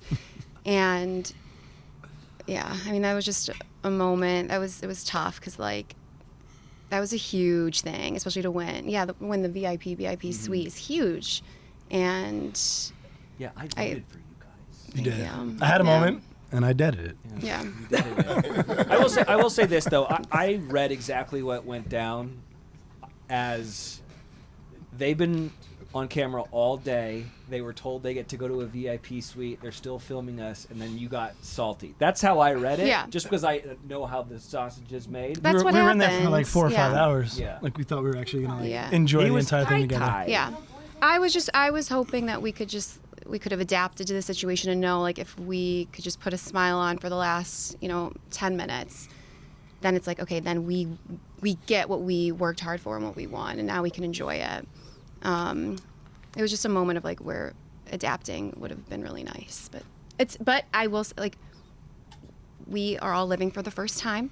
It's okay. This was a new experience for all of us, and I want to say, like, it was a mistake, whatever, but I don't want that to ever be held against someone and then they are labeled as that forever. And it's all that matters is that we look back, we recognize things, and then we use that to grow. And, next time, like, if any situation like this ever happens, it's like, okay, like, we're gonna exhale, adapt to it, and just move on. But yeah. And just tell them your favorite color. Yeah. That would have been the easiest. Right? Hey, Bachelor Nation, I got a date card for you. You're invited on the ultimate group date. Join me and our newly engaged couple here, Jess and Spencer, Jesse, Hannah, and so many more for the first ever Bachelor Nation Vacation at Sea. You won't want to miss the onboard cocktail parties that I'll be hosting, hot tubs, panels, screenings, and events. It's all at sea, too. Sign up to be among the first to book your cabin at BachelorNationVacationAtSea.com. We'll see you there. You can't talk about paradise without talking about the Parliament of Paradise. Oh. Sean, where the hell did this come from? Tell us the birth story of the Parliament of Paradise. Yeah, I still haven't gotten paid for the T-shirts they're making on this idea, so I'll be collecting checks afterwards. But You're smart. yeah, no, I actually was like really hoping it would turn into Survivor. Apparently, no one else ever heard of that game before. For me, it was like at this point, like what people have to understand is the Parliament of Paradise. There was maybe 4 or 5 days left of filming when that happened. Like we were all getting sent home at a rapid pace. I looked around the room and I was like, don't really have many friends from my season here. I came in last as the guys. I didn't have a roommate. I'm like thinking about when we're voting off people, like we're fucked. Like we're literally going home in 2 days. So if you can try to make something work beforehand, you try to give security to people. It obviously flopped. No one really saw my vision, but I will say I called everything. The jury coming back, I had it all mapped out. I was like Charlie Day, like the Pepe Sylvia and the male scene, like connecting the dots. Yeah. So yeah, it didn't work out, but hey, like if I didn't do that, like I would have been sent home 2 days later anyway. Like I just sat there and played the game like everyone else. We would have been gone. Wait, can I just add one thing? Please. When you sat down with Keith and me and you said, like, I was wondering what the hell had happened to you, like you just went off on this thing. What did I say specifically? Wait, and then you said to Keith and me, like, we are the strongest relationship here. Ooh, okay. And I love this. And I said, Go ahead. I said, no, you're not. And it was like, you said they were the. Oh, you're saying he said they were. You said to me, Okay. we are the strongest relationship, and I looked you straight in the eye and said, Yeah. no, you're not. It's crazy. mean- Whether or not we were the strongest relationship or not, I don't think you knew what the fuck you were talking about. Excuse me? Like, Oh, wait, here's the excuse thing. me. Here's the thing. Here's the thing. Respect your elders. No, here's the thing. And this is a big part of the entire season. Everyone's judging each other's relationships. On the mention of Brian and Parisa, Allysha, myself, everyone's relationships. You're not there in the moments. Everyone's having this idea of people's relationships. And I thought it was really ridiculous for people to put themselves in those conversations with them at night when we're sleeping together, when they're sharing their moments. So like when you're voting off the strongest relationship, we don't really know because we're not behind closed doors. Sean, I love you to pieces, but I think everybody here would acknowledge that Jess and Spencer, who by the way are engaged in case you missed that detail, I'm seeing are that. Yeah. the strongest relationship here. Now, I love Andrew and Alex, and they're strong, and Bailey, they're strong. And Keith and I, by the way, are announcing our engagement here tonight. Yeah. No. Wait, Whoa. I wasn't listening. I wasn't listening. I still think you and Repeat Keith that. could be a strong Yeah. relationship. What? Make out. Kiss. I think all the friend couples should kiss right Oh, spicy. I closed my eyes. I did too. I do have a bone to pick with Kathy, though. No, that's what you do when you kiss. I do have one. What's your bone to pick with My Kathy? bone to when pick with people Kathy talk is, about- you said it wasn't about the money, that it's about love. But you did go ahead and vote off Parisa and I. Parisa and me. Parisa and Sorry, I was an English major. I think you're wrong on that one too. I am not. It is a direct object. It is not a subject. But we can discuss that later. I'm right. Trust me. Summa cum laude college graduate. I am right. Okay. I voted, honestly, I voted you guys off for, and I will tell you Not to stay on the show? I will tell you why I voted you off. We voted you off. Keith? I voted you. Thank you. I know. You almost cried about it. We voted you That's off why I respect you. because we looked around and we looked to see who had the strongest relationships. And Parisa particularly was very unhappy and so stressed about your relationship. And what I said to Parisa was, you two need to go home and figure out whether this is something that can work, because this is causing you stress and you're not happy. And you know what Parisa said to me? You're right. Yes, we had this conversation. We had this conversation, so I stand by my decision. Yeah, you knew I was ready to go. Yeah, I did actually. So I stand by my I don't know how many couples came up to me, during, voting is getting ready to happen. They go, "We've got the strongest relationship here. You told me this. You told me this." I don't know if I said I didn't talk to Jeremy. Dude, I give you a hard time, but we didn't bond until the very end, very, very end. And I voted you off then too.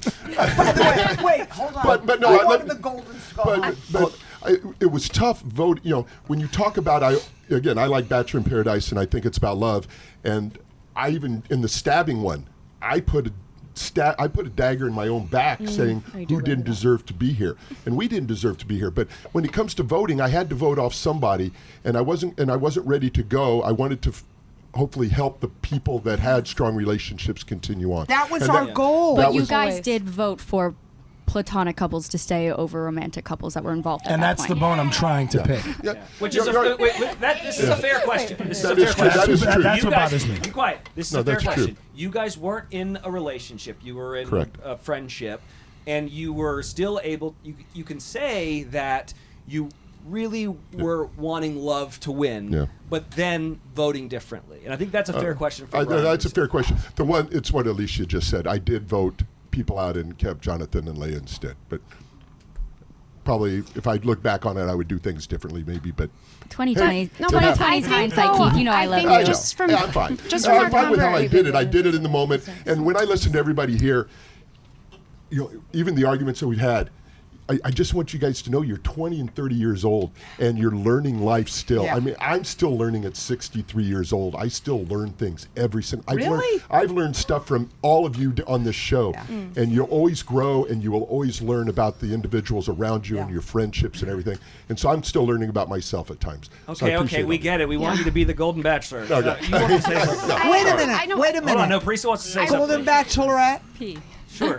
Okay. I really just, from reflecting on my conversations with Kathy, I really think with how she voted, with voting us off, I think it honestly came from a really good place, because I was very vocal about our relationship, and I would go to her all the time, and I just kept saying, like, I'm miserable being in this environment, and I love the challenges, because I thought it really helped me get to know Brian more, and it really helped shed a lot of layers. However, the environment, everything shifted when it became a game show, and I was spiraling every day, and and I didn't want you to suffer that pain anymore. I'm a mom, And I care, and she was so unhappy, and I wanted her to go home, and for Brian and Parisa see if they could make it work outside of this, because it was hurting me to see her so unhappy. And I was vocal about saying, like, But you know what might make her happy? $250,000. no, but you would think I was vocal, She didn't telling care her about that. the money. Yeah, will I say- told her I signed up for the old paradise of having and all she that wouldn't time on the split beach. it with me, Yeah. so I sent her home. I will say though, like, we want to put this like strongest couple, title on everybody, but I always saw us all be like very individual couples, even the platonic ones.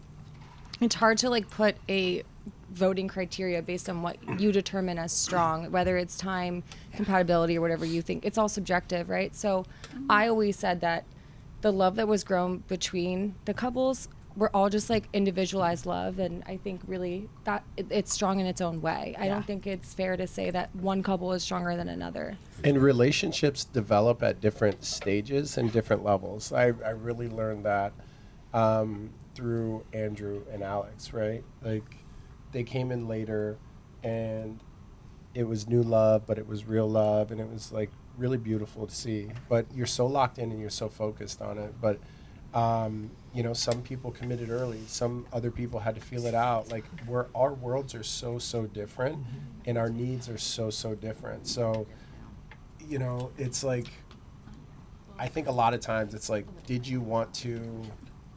I think also too, like, some of us might have been envious of what other people had. Not like in a way of like we're obsessing about it, but Maybe a little. We all want those things, right? Yeah.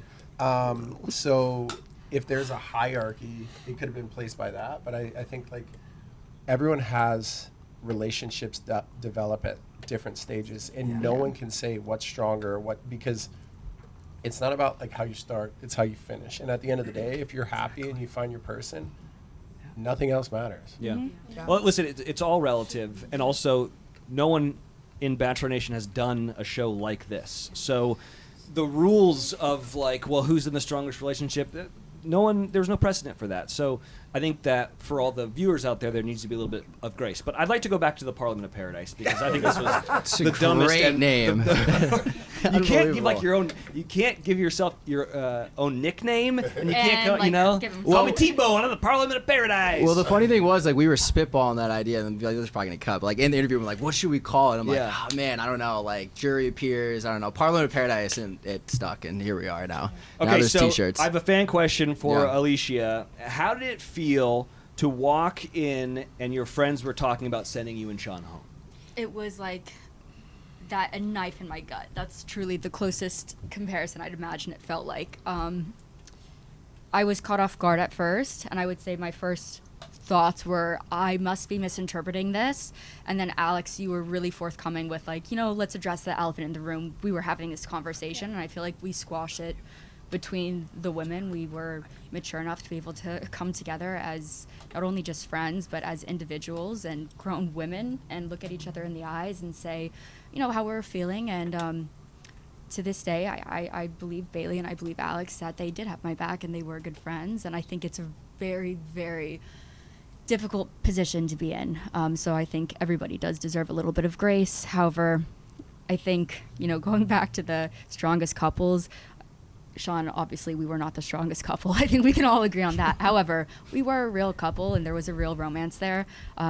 So I do feel jaded for anybody who did decide to vote us off before platonic couples, and that I'll stand by. One thing that I think a lot of the viewers were wondering is, how aligned were you guys with the plan that Sean had laid out for the Parliament of Paradise? Because it seems like you maybe weren't so much on board.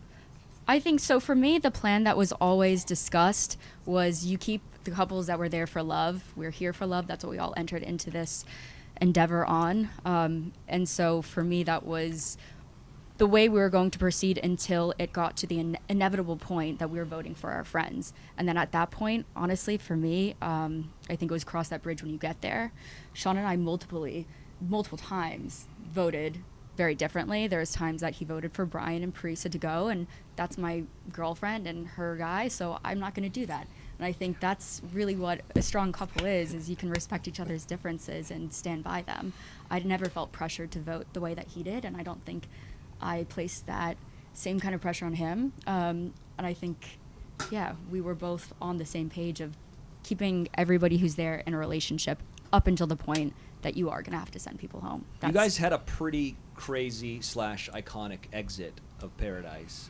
Anything that you would have changed or done differently? No, but also that's why I love Sean. He speaks his mind, he speaks his truth, and I think that we both that resonates with one another. So at the same time, hindsight, 2020, we'd all probably do something a little bit differently.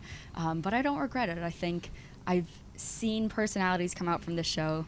I've learned everything I need to know about these people, and I think I'm moving on with some friendships that will continue and some that are probably going to fizzle out, and that's just the reality of life. Not everyone's going to, be each other's best friends, and that's okay. I think we've got to stop projecting hate on one another for just having differences, because I think we've all received that, and there's truly no one who's a bad person on this cast who has malintentions. I think it's just differences of opinions. That's a perfect opportunity to get to my next question, which is a fan question. Who specifically were you talking about during your dramatic exit speech from Paradise? Bailey and Alex, specifically.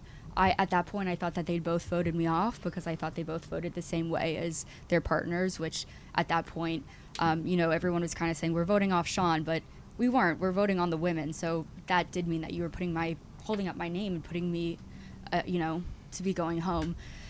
So at that point, I felt like, wow, I can't trust anyone. The guy who I'm here with is going behind my back and propaganda, having these campaigns that he's telling me he's not going to do. And at the same time, the two girls who I felt closest to were also, I walked into a room, and for the first time I heard that I was going home that night. So specifically that night, I was talking about Bailey and Alex, and I wanted to see how the rest of the season played out and see how everybody voted, and we've spoken since. Yeah, and I think it's like what you said, you mentioned, I think in a relationship, it's you can accept each other's differences, and many times I would have ever, and a lot of it was I can't vote my girlfriends off, so he would be like, I'm gonna go with this, and I just couldn't do it. So, and we've talked already, obviously, but so yeah, of course it was a shock to me, because I thought we had, you could have trusted me, but I also understand that if you walk in a room and you hear us talk about it was optics. Hard. Yeah. It seems like you want to say something, Kat. Oh, I mean, well, Alllyshia, you feel the most comfortable speaking about someone else's experience, so why don't you go ahead and take it away? What do you want me to speak on? I guess anything that you feel comfortable speaking on, since you already have. Ask me a question. I'll answer. I just thought that it was kind of hypocritical for you to speak on speaking negatively or projection or anything when you took it upon yourself to speak so publicly about someone else's situation without having a conversation with me at all. We did have conversations, Kat. I don't think any question, no, I know for a fact there was no questions, there was no direct outreach, nothing. So I will say our first interaction. I was not done. There was no outreach post-filming, during filming, I guess when things were found or discussed, right? But even post-filming, it just felt like I was extremely hurt. So I'm sorry if I'm coming out I'm having side conversations. It's just taking me aback by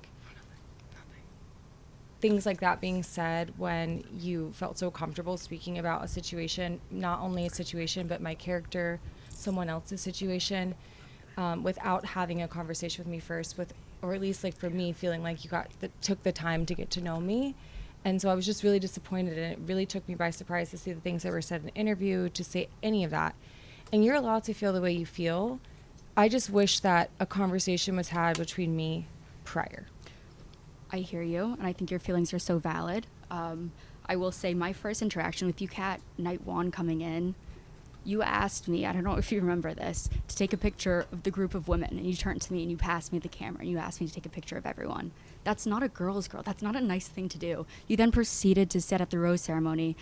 Jess, you were also involved in this, and you're sitting there going, my man wouldn't touch you with a 10-foot pole. This is my first night in. That's just... Wait, what? Yes, when were we talking about you? You guys were right behind me. We were not talking about you. Okay, you don't think that would make somebody who's just come into Paradise, though, 10 days, the last person in, a little bit uncomfortable? You think Why didn't you ask me? Hey, I overheard. Because you guys were never... Because you guys were never warm. You never came into me and Parissa's room. We were never included in any of the girls' things. I came and talked... I know there's footage. I came and got ready with you guys. I'm sorry. Should we talk about that? Yeah, please do. Wait. I'm sorry that was your experience. I never meant to make you feel excluded at all. And if I did, I do that by accident a lot. I'm in my own world. And so that was never my intention, was to ever make you feel excluded. So I can see why I made you feel that way. But also, I was trying to be your friend. The night of the parlor, him crashing out, you were emotional. And I came up to you to check on you. Yeah, and I think that's where the biggest for me, that was the first time you've reached out to me. It was the night that it just felt very artificial. And to be completely honest, I had 10 days of getting to know Sean, and everybody's echoed, we have really placed the emphasis on spending time with our person and getting to know them. I went to bed every single night in Sean's bed, hearing how good of a person you are, how nice and sincere you are, that you were misunderstood, that I have it wrong, that you don't mean to exclude me, that you are really mean well, and that I have to just give you another shot. That is the conversations that we're having truly a lot of nights. Oh yeah, you walked in and already hated me. So why would I already hate? I didn't you know had you an before issue I with walked me in, from baby the girl. beginning. I didn't know who you were. Exactly, and you still don't. But you still feel very comfortable speaking about me and who I am and my past without having any conversation. I've seen enough. You haven't seen anything. You haven't even tried to see anything. So how would you feel? Let me ask you this: if a polygraph test was to be administered, how would you feel about Take it. that? Yeah? Take it, girl. Tomorrow morning, 10 a.m. Because I have an appointment with the best FBI agent in the state of California. You're a fucking weirdo. Is that a weirdo? Why does it bother you so much? It doesn't bother me. It clearly does. Like, I have affected you When to a level that when I've never I'm being experienced, and I've done nothing I to wasn't you. gonna come at you, hon. But when you're telling me that I'm lying, I'm allowed to I'm stand not up for lying. myself. You're not a nice person. Multiple people know that. The way you spoke to the cast, the way you spoke to production, the way you spoke to the maids and the bartenders Does anybody was agree? so. Since the cast, you want to speak for the Nobody cast now wants to too. speak up. I will say, no, and I've told you let me this. just say, Ally, yeah, go all the ahead. girls Since you want to speak for everybody else, So let them speak for themselves for once. I'm sorry that is the experience that you had. I'm like, I'm not going to discredit your opinion. You can feel however you feel about me. I will say I don't feel that about myself to the level that you have expressed, and I can actually say for a fact that people that are close to me and know who I am would not even say those things. So if you think that I'm rude and whatever, like, I actually don't care. But for you to take it to the level that you did and put such an emphasis on my character, I have a profession. level I'm did not I done. take- I have a what level did I profession. I have a take it to? career. I have a family. You didn't put any of that into any Telling account. the truth. No, that's opinion. Everyone's allowed to have an opinion. You're allowed to have an Everybody's allowed to opinion, have but a you truth, are and that also was so mine. wrong about so many things. And it's crazy to have an opinion about something without having a conversation with that person, or at least fact checking yourself. And I'm not going to sit here and defend myself at all. All I had to say was that it hurt my feelings. You be who you want to be. You do what you want to do. Sign up as many polygraphs as you need to do for anyone to make yourself feel better. But I'm done with this. Good. It's deaded for Parisa, good. it seems like you want to speak to Yeah. this. So Well, no, I see what Alllyshia is saying, though. It's like, yes, this has come up many times where us girls will talk about something. Like, I would go to Alllyshia, I would go to Bailey or Alex, and I would say something I'm personally experiencing and I'm upset. And that's the first thing that these girls would say to me: why don't you confront this person? Why don't you talk about it, have this conversation? And I don't know, I can't speak on your behalf, but for me, it's more of like, a conversation isn't welcomed. It's, at the end of the day, like, the environment that we are in and how we are made to feel. It's like, there's no light at the end of the tunnel. Like, if I were to go and talk about this, how I'm feeling, I would be putting a larger bullseye on my back. At the end of the day, it's still a competition, and I would be turned into an aggressor now. And I don't want that. Like, I'm feeling a certain way. Like, I'm able, for me, I'm just going to sweep how I'm feeling under the rug and move on. It's like, whatever. But then I think about it, and like, when we would talk about how we felt, it's like, why are we shrinking ourselves to keep the peace? And if we are feeling a certain way, like, why don't we, speak up and talk about it? I mean, this was after the fact, reflecting. But it's like, you're in an environment where, like, you create a problem when you go to someone and talk about how you feel when you are looking for a resolution at the end of the conversation. It's like, I don't want to, I'm not trying to attack anybody. I want to, like, work through something, but it was just unfortunate. Like, that's just how the environment was, where we didn't feel comfortable to talk about it. Yeah, I mean, I will say there was one point on Paradise that I was assigned roommates to be with Kat, and you kind of threw an entire fit that you're not having a roommate. You're the only person Parisa was assigned because you didn't want a roommate with me. Wait, what? No, I walked up to my room and all of a Parisa, do sudden you not said remember Parisa's that? name. That's like an actual lie. Parisa was roommate with me because you wow, wanted- that is. You should be the one to take the polygraph, because did that you? is crazy, Gladly. girl. I walked up, I saw There's a Parisa's reason name, I I said, set "Oh, it I have up. a roommate." There's a reason and then I she set it never up. moved in because she was with you. I'm just saying that was a chance for us to be able to connect. And I when you did tried, not and I'm welcome a sorry if it roommate- didn't connect in the way you wanted to, and I'm sorry if I ever made you feel like a bully. Like, I realized that you sent that DM. I thought we were friends. Like, when you came to me about Brian, I thought I really saw myself in you. Asked Dale, I stood up for you as many times, literally. even after the show. I am a very passionate person. I care really deeply, and I know that sometimes that can be taken out of context, and I've really tried to be a little bit more outside of myself and see that, how everybody has different sensitivity levels, because honestly, a lot of things don't bother me, and I expect everybody else to feel the same, but I've realized that's not the case. So if I ever made you feel like it wasn't a safe environment, you too, I'm sorry. That's never my intention, ever. it's coming from a place of love. So when I hear these things that are being said, I did not know where that was coming from. I would have loved to have had a conversation. If I'd made it unsafe for you, again, I'm sorry. I just care really hard, and sometimes I don't know how to express it. Thank you for apologizing, and I'll say I apologize as well if anything came across from my end that felt combative or like it was an attack to you, because it really wasn't. I felt like I was speaking my truth, and I was kind of getting catching strays for doing so, and that was just my experience. But I definitely believe in turning the cheek and like giving everybody a second chance. So I'd love to squash this and move forward with you, Kat. I really would. And I'll just say also. Yeah, but wait, can somebody clear? Like, did I hurt y'all's feelings too?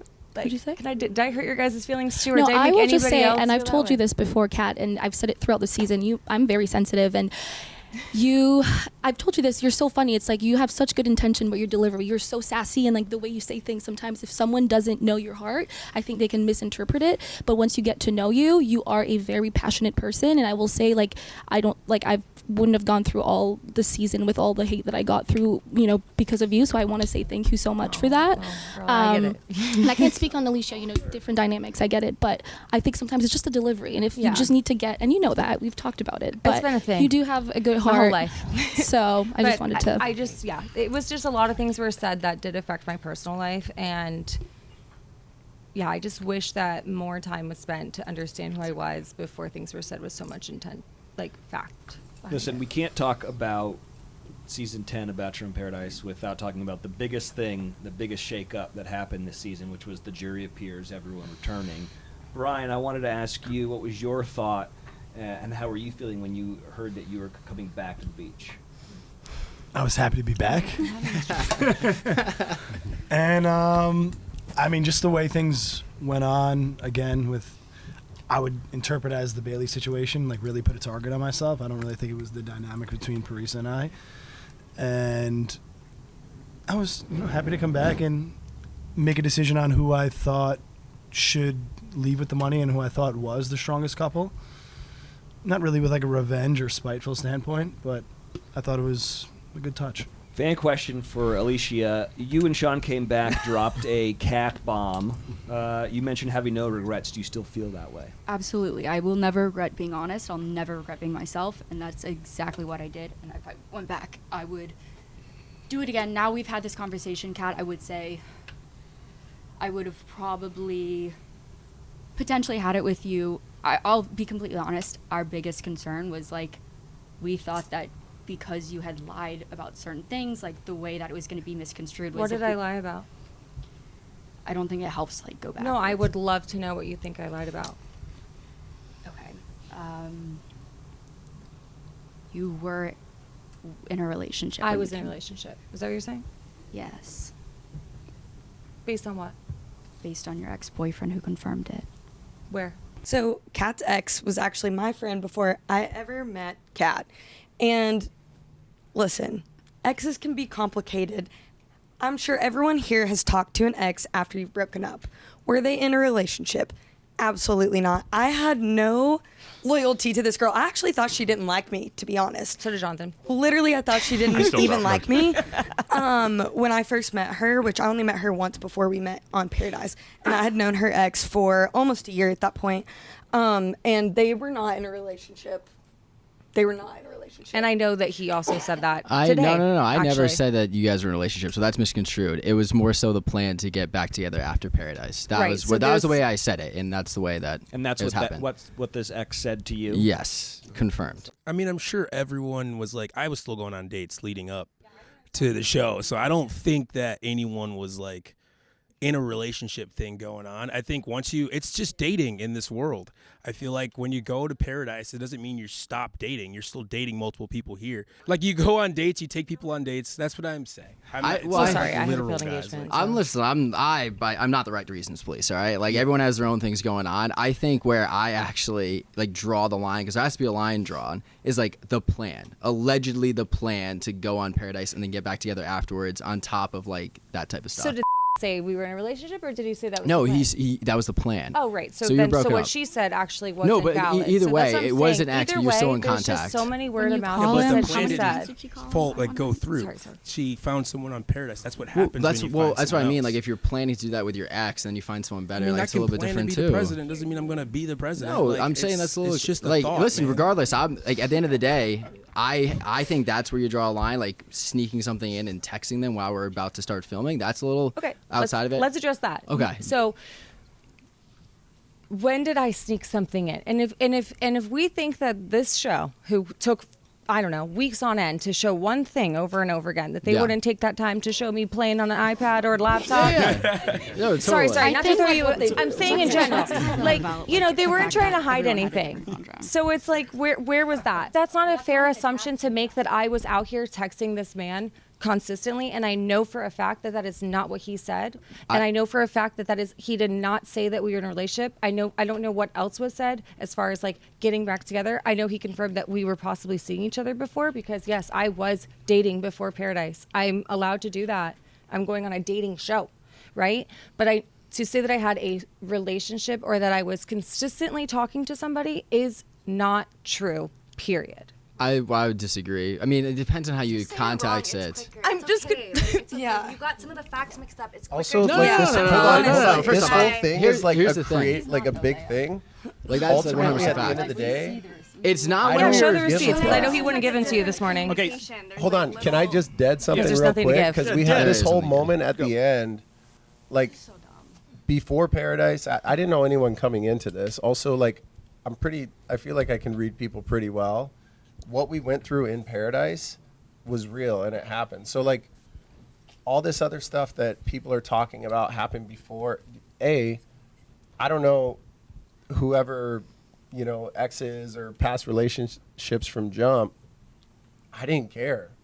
Like, because I'm focused on what we went through, the time that we had. And also at the end of the day, if that is the biggest thing and the biggest hurdle that you have to overcome in a relationship, damn, I am envious of you, because life is hard. There's real shit that people have to go through. And like, this is such a minor thing in the grand scheme of things. So, But when there's $500,000 on the line and we're about to vote, We weren't thinking about that. money, girl. I know, Like, but we were. we were. were. I know you were. That's the only reason that we really wanted to I come know back you and were. say it, because we didn't want people who had bad intentions to win. yeah, but Bad the thing intentions. is, like, Okay. I'm not worried about $500,000. Yeah. Like, But I think it's I'll great. make I money, do I've think it's in lost the money, past. I'll I think make it's it I didn't again. realize you were the moral police. I was No concerned Parliament of about Paradise. protecting my partner, but also at the end of the day, whatever y'all said in that moment, it wasn't going to shake what we had or what we built at that moment, right? It So, shouldn't and I have. let Yeah. me be very, very clear at the same time too. I don't have hate for either of y'all. Like, whatever the situation, I know Sean was hurt. I know that there was things that, we like, but at the end of the day, my number one priority was Kat. And while we went through our stuff throughout the season, that was the priority, and we ended that way. So nothing was going to shake that. And I commend you on the way you guys have stuck together. I think it's actually Yeah, and this is like, it's really so stood the minor in the test. grand scheme of things. And I know y'all are getting a lot of smoke and stuff right now. Like, okay, everyone makes their decisions, but at the end of the day, like, our relationship, we learned through Paradise, and we built it far beyond, and it hasn't even been a sticking point. 100%. But I think with this, in the same vein, we are allowed to speak our truth, and we are kind of being crucified for doing so. 100%. And like you like in that, like, you did nothing wrong for making the decisions and communicating the things in the way that you have. And like, there might be some frustrations at times, but you don't have hate from us on our end. Likewise. And at the end of the day, like, we have to live our lives, and this is a short glimpse in the grand scheme of things. So we'll talk about it right here and now, but like, our lives are moving forward, like, all of us. So, And I'm glad that we have the opportunity to do so, because it really was, throughout our experience, was Sean really backing you up, Kat, and speaking accolades about you, and vice versa. I never had anything bad to say about Dale from the experiences that we had. So just about me. I do, from our experiences. there's yes. hurt, there's pain, there's experiences, right? And we all have them, and they might not align with what we think and what we want, but that's the human experience, and we understand that. And like, all right. Thank you for coming to our TED Talk. Okay, so I think that the purpose of this whole thing is for clarity, right? And so this is a fan question, and this is just to Kat, okay? Fan question. Okay, Kat, please clarify. Did you have a boyfriend before coming to Paradise, and were you texting him while you were in Paradise? I did not have a boyfriend coming into Paradise. I did leave with a boyfriend, and I was not texting him during Paradise at all. Okay. Period. There was no way. Andrew. What's that, Jonathan? You're here?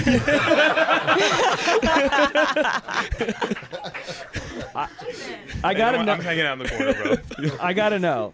Do you still stand by your statement that Sean is the greatest villain in Bachelor Nation history? I want to clarify this. I don't think it was a negative thing that I said.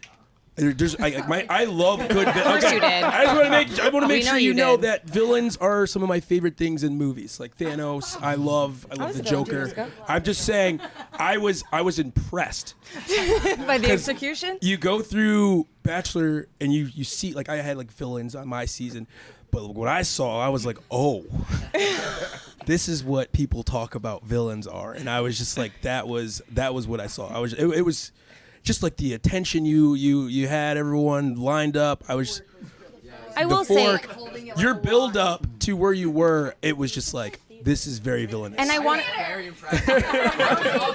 and you didn't stumble. Everything rolled off the tongue. I will say also, like, in relation to our friendship, right?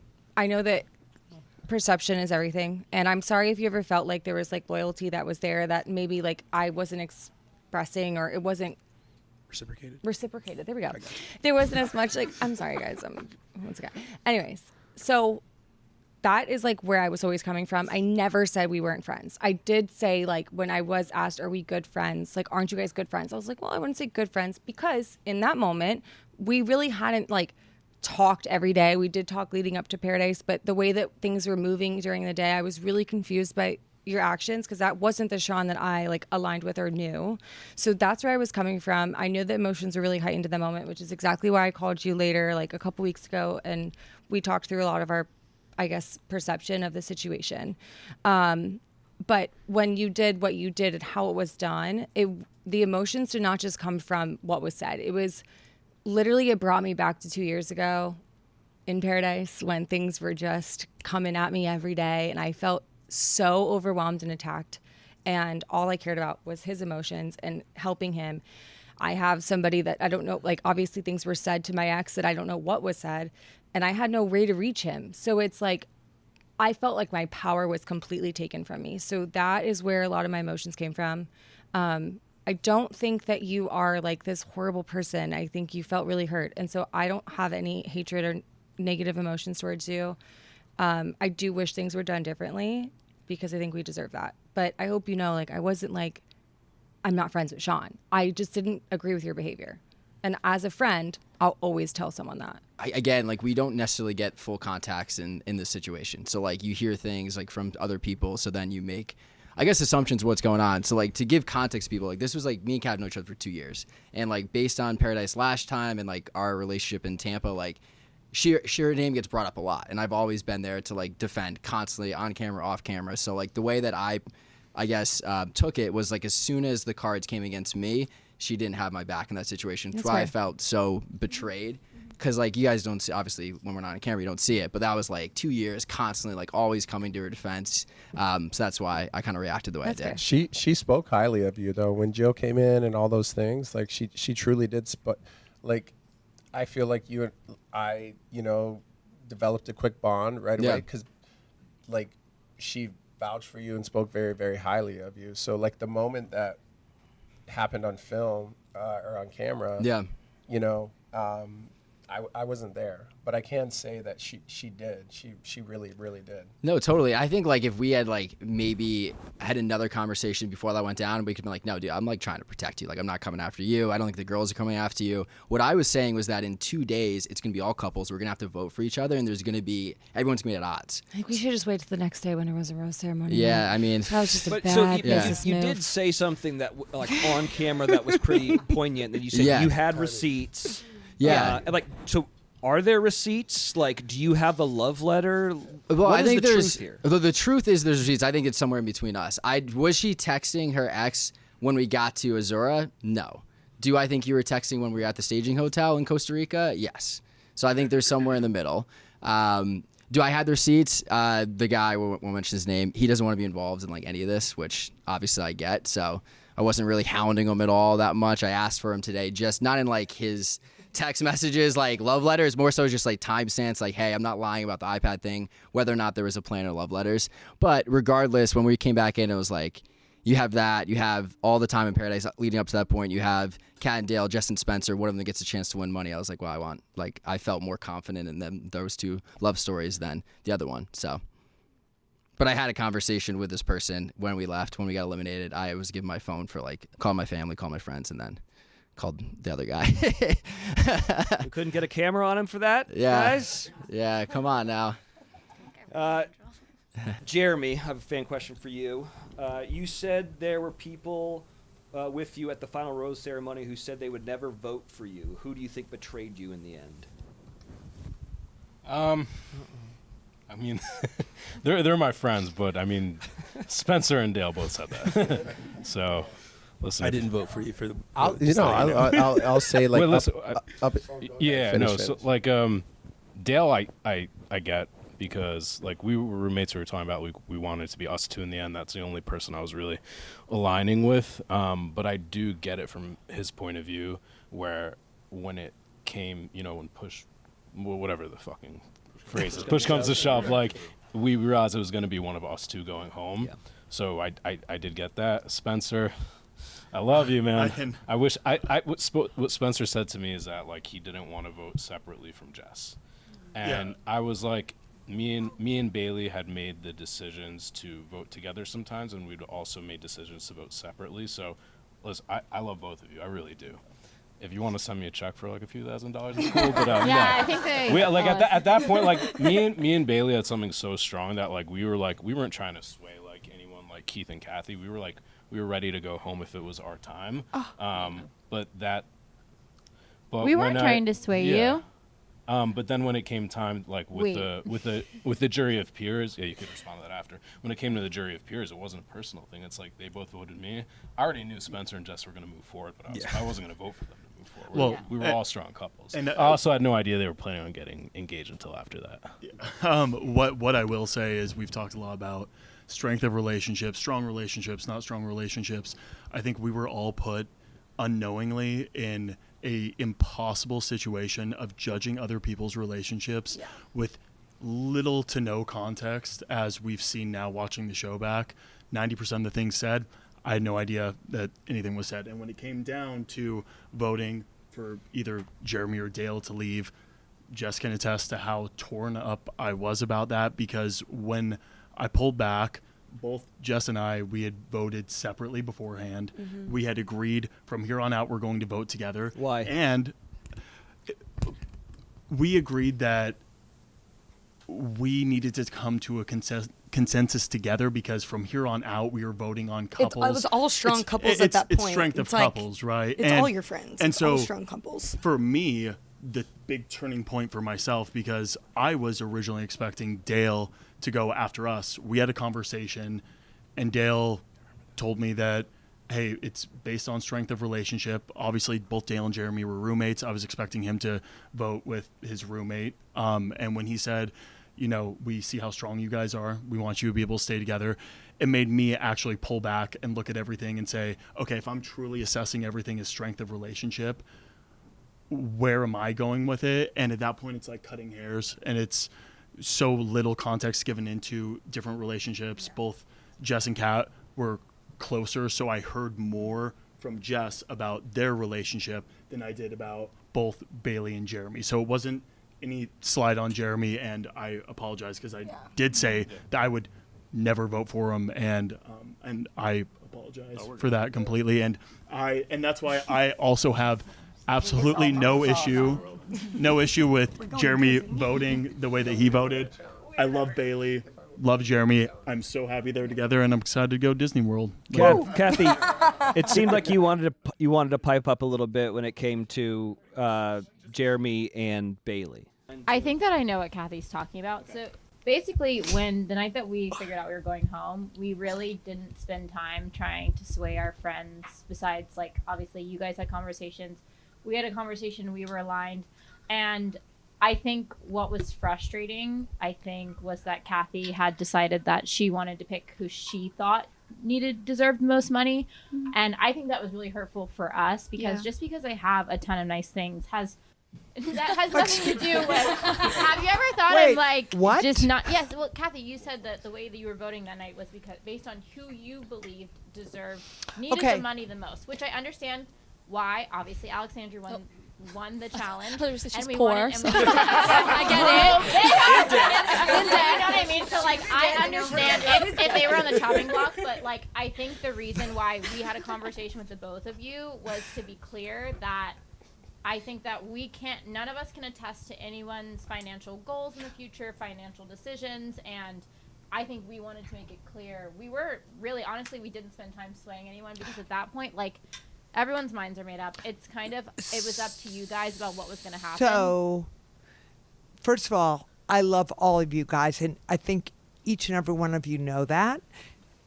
Keith and I had spoken, and we had talked about, for us, we were never coming after the money because we are in our last chapter of our great lives, and we were never going to take money from youngins, as I refer to you. Never. That was never going to happen. So we talked about it, and we talked to you guys about, what you wanted to use the money for. And for me, when you are your age, what I think about is starting a family, paying off school loans, buying a first home.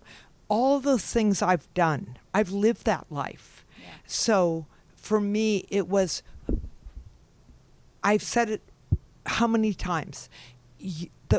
Those of you who are in love are going to leave with each other. What a gift. How many times did I say I would love to have left with the love of my life?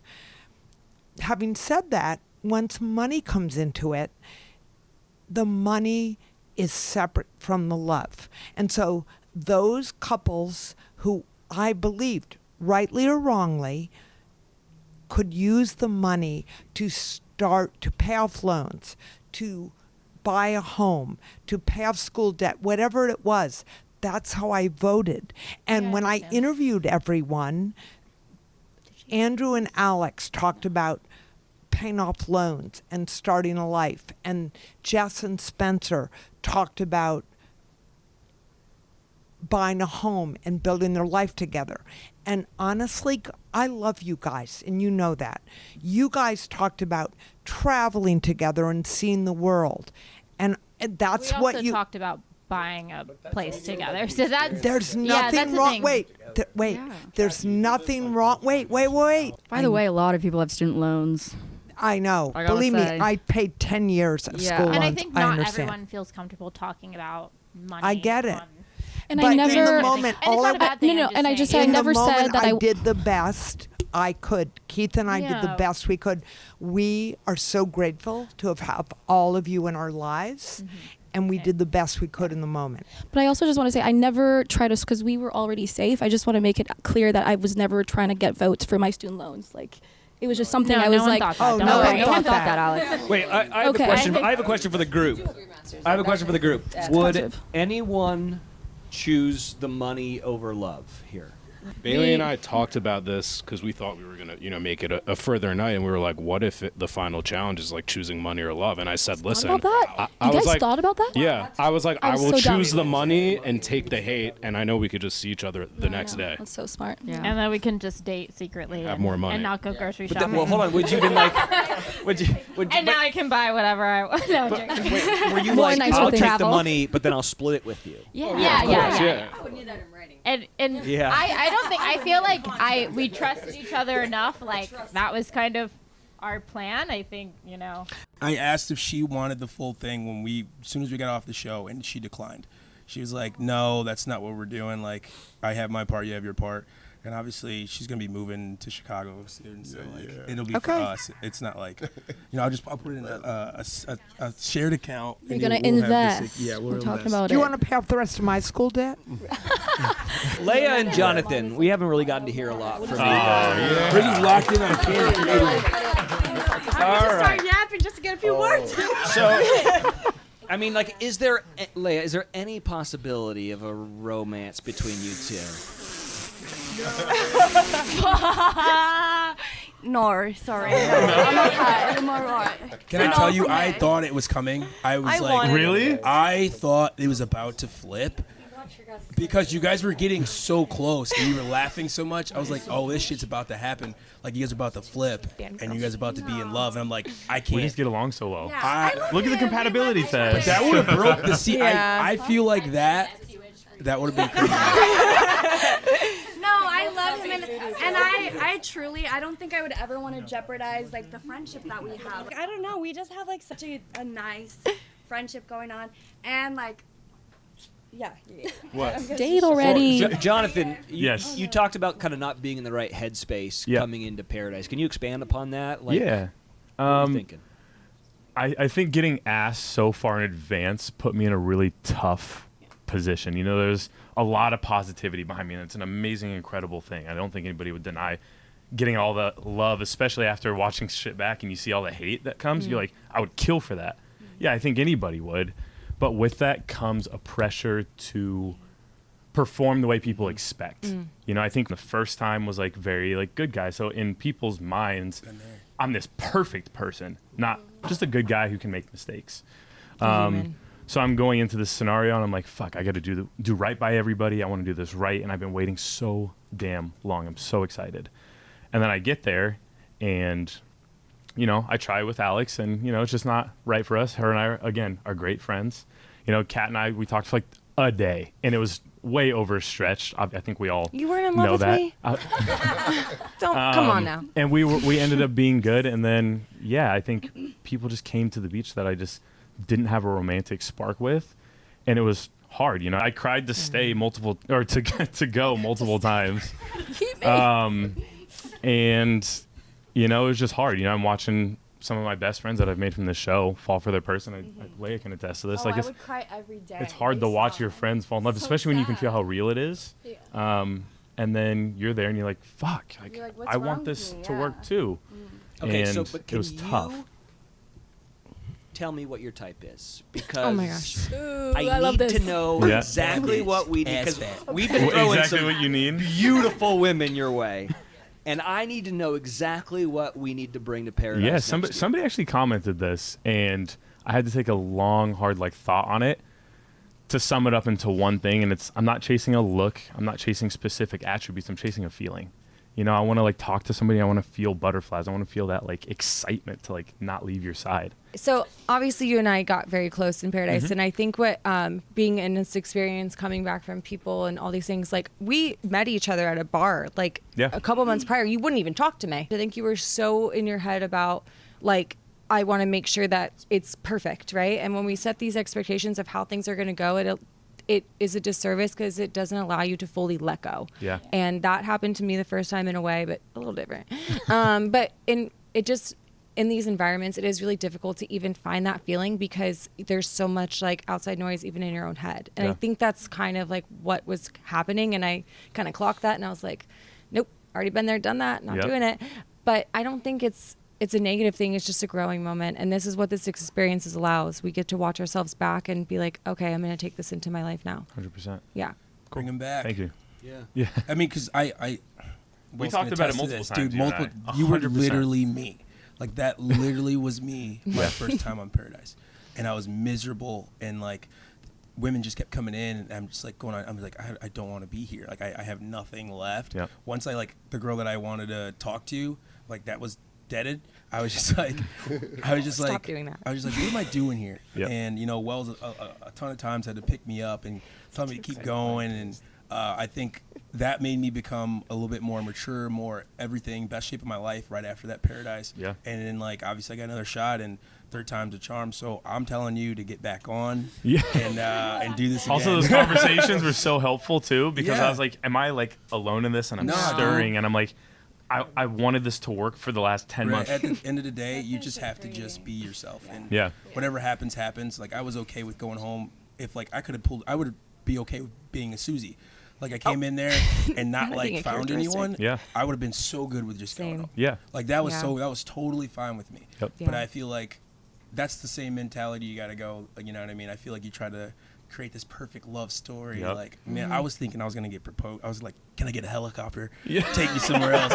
I'm not proposing on this side of the beach. I don't want to propose. Everyone doesn't propose, and I want to go over. So like that's like my whole thought. Like going through everything, I was like so ready for, and I was just like creating this false narrative, and I was just like a shell of myself when I was there. Yeah. Everyone's like, what's wrong with him? Why is he not like who I see on social media? And That's everything? the biggest thing that people keep saying. I'm like, if you know me, you can see how miserable I am. Oh. I'm sitting there in the corner I'm trying not to say trying. anything to mess up.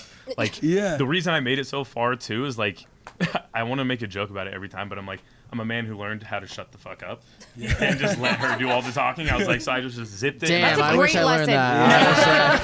That's a great life lesson. Group question for everyone.